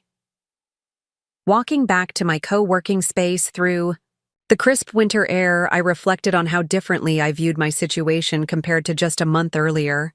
The initial shock and betrayal remained painful, but they no longer defined me. Every step I took, professionally, legally, personally, created distance between the devastated woman at that Thanksgiving table and the increasingly confident person I was becoming. The settlement conference was scheduled for the following week in a neutral conference room at the downtown Marriott. Catherine arrived with 2 associates and a financial analyst, their collective preparedness evident. In the wheeled document cases and organized binders they efficiently arranged on our side of the conference table. Daniel entered with Thomas Brennan and an older attorney I didn't recognize, along with what appeared to be their own financial expert. Daniel himself looked thinner than when I'd last seen him, with new lines etched around his mouth and dark circles beneath his eyes. The impeccable grooming that had once seemed effortless now appeared deliberately maintained against encroaching dishevelment. Our eyes met briefly across the table before I deliberately shifted my attention to Catherine's opening remarks. focusing on her clear articulation of our position rather than Daniel's attempt at silent communication. Before we begin, Catherine stated calmly, I want to clarify that my client's primary objective is a fair and final resolution that honors the prenuptial agreement both parties signed voluntarily. We believe the terms of that agreement, particularly given Mr. Johnson's documented infidelity, provide a clear framework for division of assets. Thomas Brennan leaned forward, his corporate polish slightly frayed at the edges. We maintain that certain provisions of the prenuptial agreement are unconscionable and potentially unenforceable, particularly regarding the unborn child's interests. A position with minimal legal support, Catherine countered smoothly. But perhaps more relevant to today's discussion are the company financial documents we've analyzed, which suggest significant discrepancies between representations to the board and actual performance metrics. The older attorney, who introduced himself as Warren Phillips, raised a hand. Those financial matters aren't directly relevant to the divorce settlement except as they affect company valuation. On the contrary, Catherine replied, sliding copies of a document across the table. As outlined in this brief, Mr. Johnson's fiduciary responsibilities as CEO and his representations to the board create potential liability issues that directly impact both parties' interests in the company. Mrs. Johnson has no desire to see the company destabilized, but these matters cannot be separated from settlement considerations. The strategic brilliance of Catherine's approach became immediately apparent. By linking the financial misrepresentations to the settlement negotiations, she had effectively created leverage without explicitly threatening to expose Daniel to the board. The implication was clear. A generous settlement might encourage discretion regarding these findings. Phillips and Brennan conferred quietly before Phillips addressed the room again. Given these complex considerations, perhaps it would be beneficial for the principals to speak privately while legal teams prepare initial settlement frameworks. Catherine turned to me, eyebrows raised in silent question. We had discussed this possibility in advance. Daniel would likely seek direct communication, hoping to leverage our personal history and emotional connection. I'm willing to speak with Mr. Johnson briefly, I agreed, maintaining formal language, but any substantive agreements will require counsel review. We were directed to a smaller adjacent conference room, its panoramic windows overlooking snow-covered mountains. Beyond the city skyline, Daniel closed the door behind us, maintaining a careful distance as if unsure of his welcome in my personal space. You look well, he offered, his voice softer than during the formal proceedings. Thank you. I kept my response neutral, neither encouraging nor discouraging personal conversation. Catherine indicated you wanted to discuss settlement parameters directly. Daniel sighed, running a hand through his hair, a familiar gesture that once would have prompted me to smooth it back into place. Rachel, we both know this posturing through attorneys is unnecessary. We built a life together for 5 years. Surely we can find a reasonable resolution without financial warfare. I agree completely, I replied, surprising him with my calm acquiescence. A reasonable resolution would be full enforcement of the prenuptial agreement we both signed, with fair valuation of all assets including your company. His expression tightened. The company situation is complicated. Yes, I've seen the financial reports. The East Coast expansion is significantly underperforming projections. The new client acquisition costs exceed revenue generation. The debt-to-income ratio has reached potentially unsustainable levels. I listed these facts without emotion, watching recognition dawn in his eyes. Your complicated situation is well documented in our discovery materials, Daniel. He moved to the window, gazing out at the mountains as if seeking perspective or escape.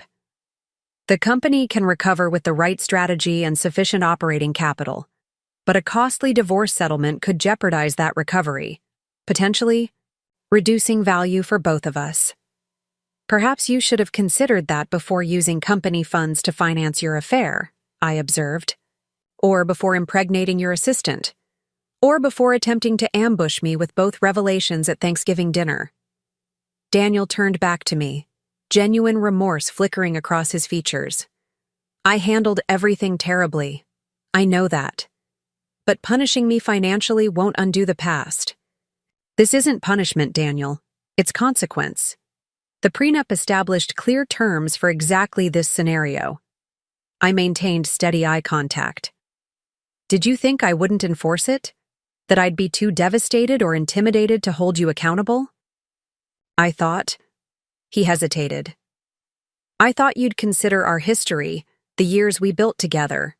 I thought you'd want to preserve the company's future for both our sakes. For the first time, I allowed myself a small, sad smile. That was your fundamental miscalculation. You believed I would prioritize your interests, or even our shared financial interests, over my dignity and self-respect. You never understood that the money was always secondary to me. Then what do you want? He asked, frustration evident in his tone. If not financial advantage, what are you seeking? Exactly what Catherine stated. A fair and final resolution based on the agreement we both signed. I want clean separation without protracted legal battles. I want to move forward with my life, while you move forward with yours and Megan's. At the mention of Megan, Daniel's expression shifted subtly. Megan and I are navigating our own complications. Your romantic entanglements are no longer my concern, I replied firmly. My only interest is finalizing our divorce with terms that respect the prenuptial agreement and provide accurate valuation of all assets. And the company financial situation? The board?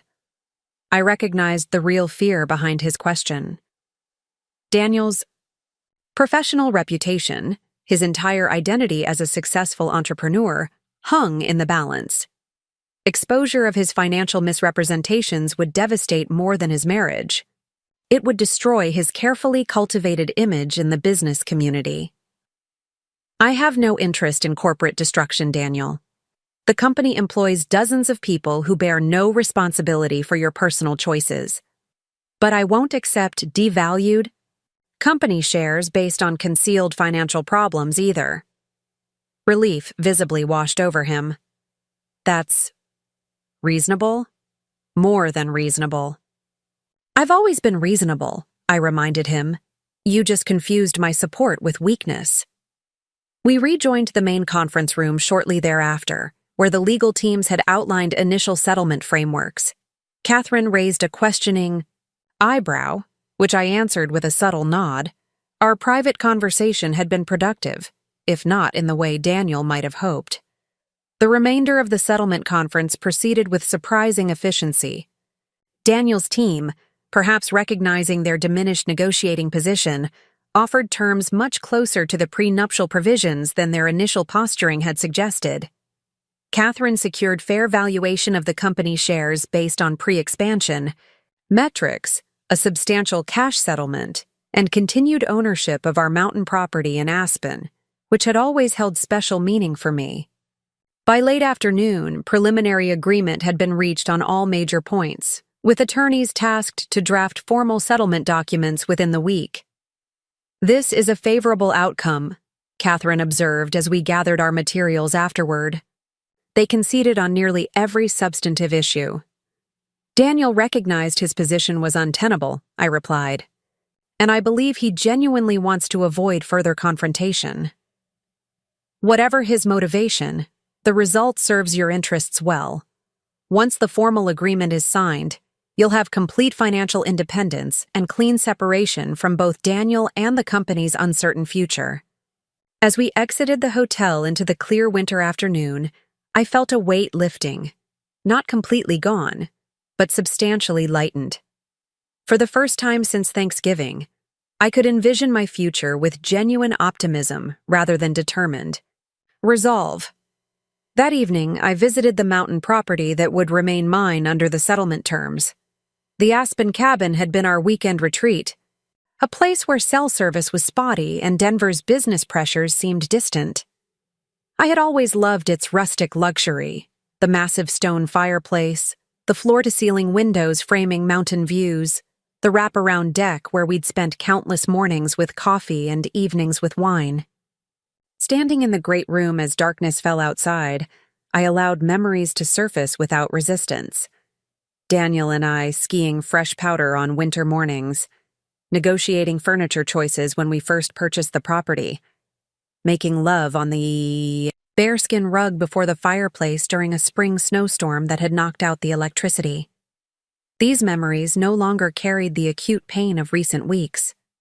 Instead, they felt like artifacts from someone else's life, valuable, but no longer. Defining my present reality, I could acknowledge what had been genuine in our connection without letting it overshadow Daniel's ultimate betrayal. My phone buzzed with a text from Catherine. Settlement documents drafted. Will send for review tomorrow. Nearly done. Nearly done. The words echoed as I built a fire in the stone hearth, warming the cabin against the mountain night. My marriage was nearly done. The legal dissolution of a union that had emotionally concluded months earlier. The initial paperwork had been filed barely 6 weeks ago, but the expedited timeline reflected Daniel's eagerness to avoid both publicity and deeper financial scrutiny. I curled into the oversized armchair by the fire, wrapped in a soft throw blanket, and allowed myself to contemplate life beyond divorce. My consulting business was gaining momentum, with 5 clients now and promising conversations with several more.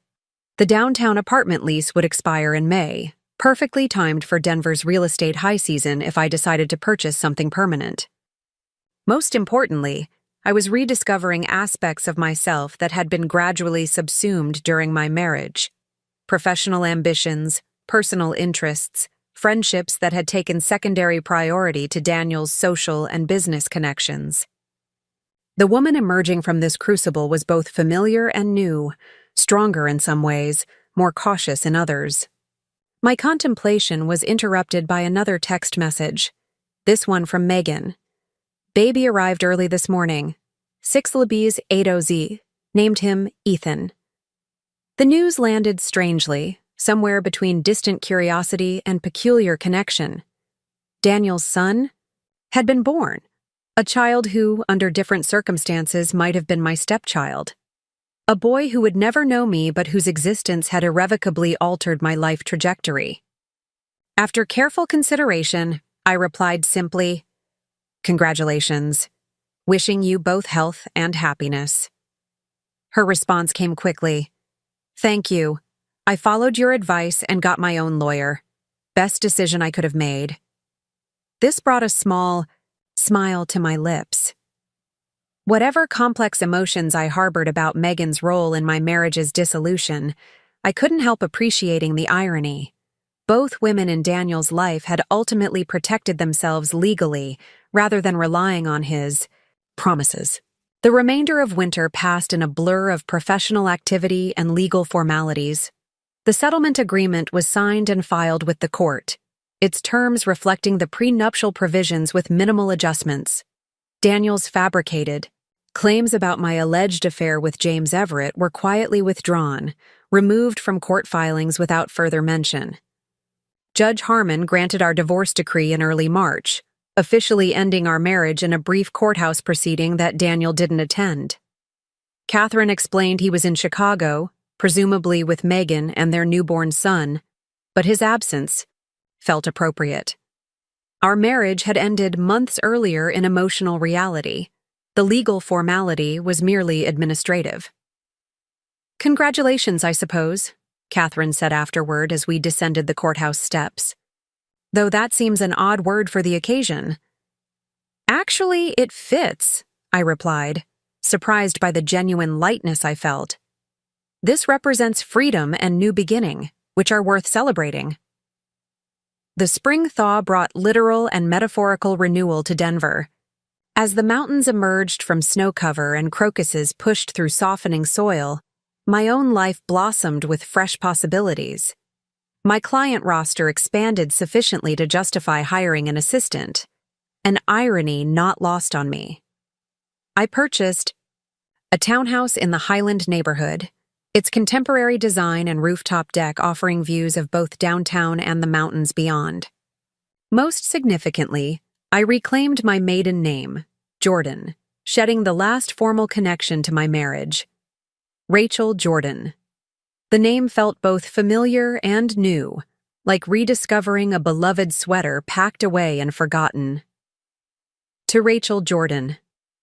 And her magnificent resurrection, Olivia toasted during a small dinner gathering at my new home.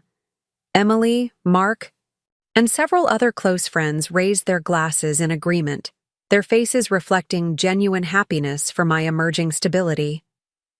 As the evening progressed into comfortable conversation and shared laughter, I found myself observing the scene with peculiar detachment, not in a negative sense, but with newfound perspective. 6 months earlier, my identity had been so thoroughly entwined with Daniel's that his betrayal had seemed to destroy my entire foundation. Now, surrounded by friends in a home I had selected and furnished entirely to my own taste, I recognized that foundation had never truly collapsed. It had simply been revealed beneath the structures I had mistaken for permanent. The final psychological milestone arrived unexpectedly on a Tuesday afternoon in late April.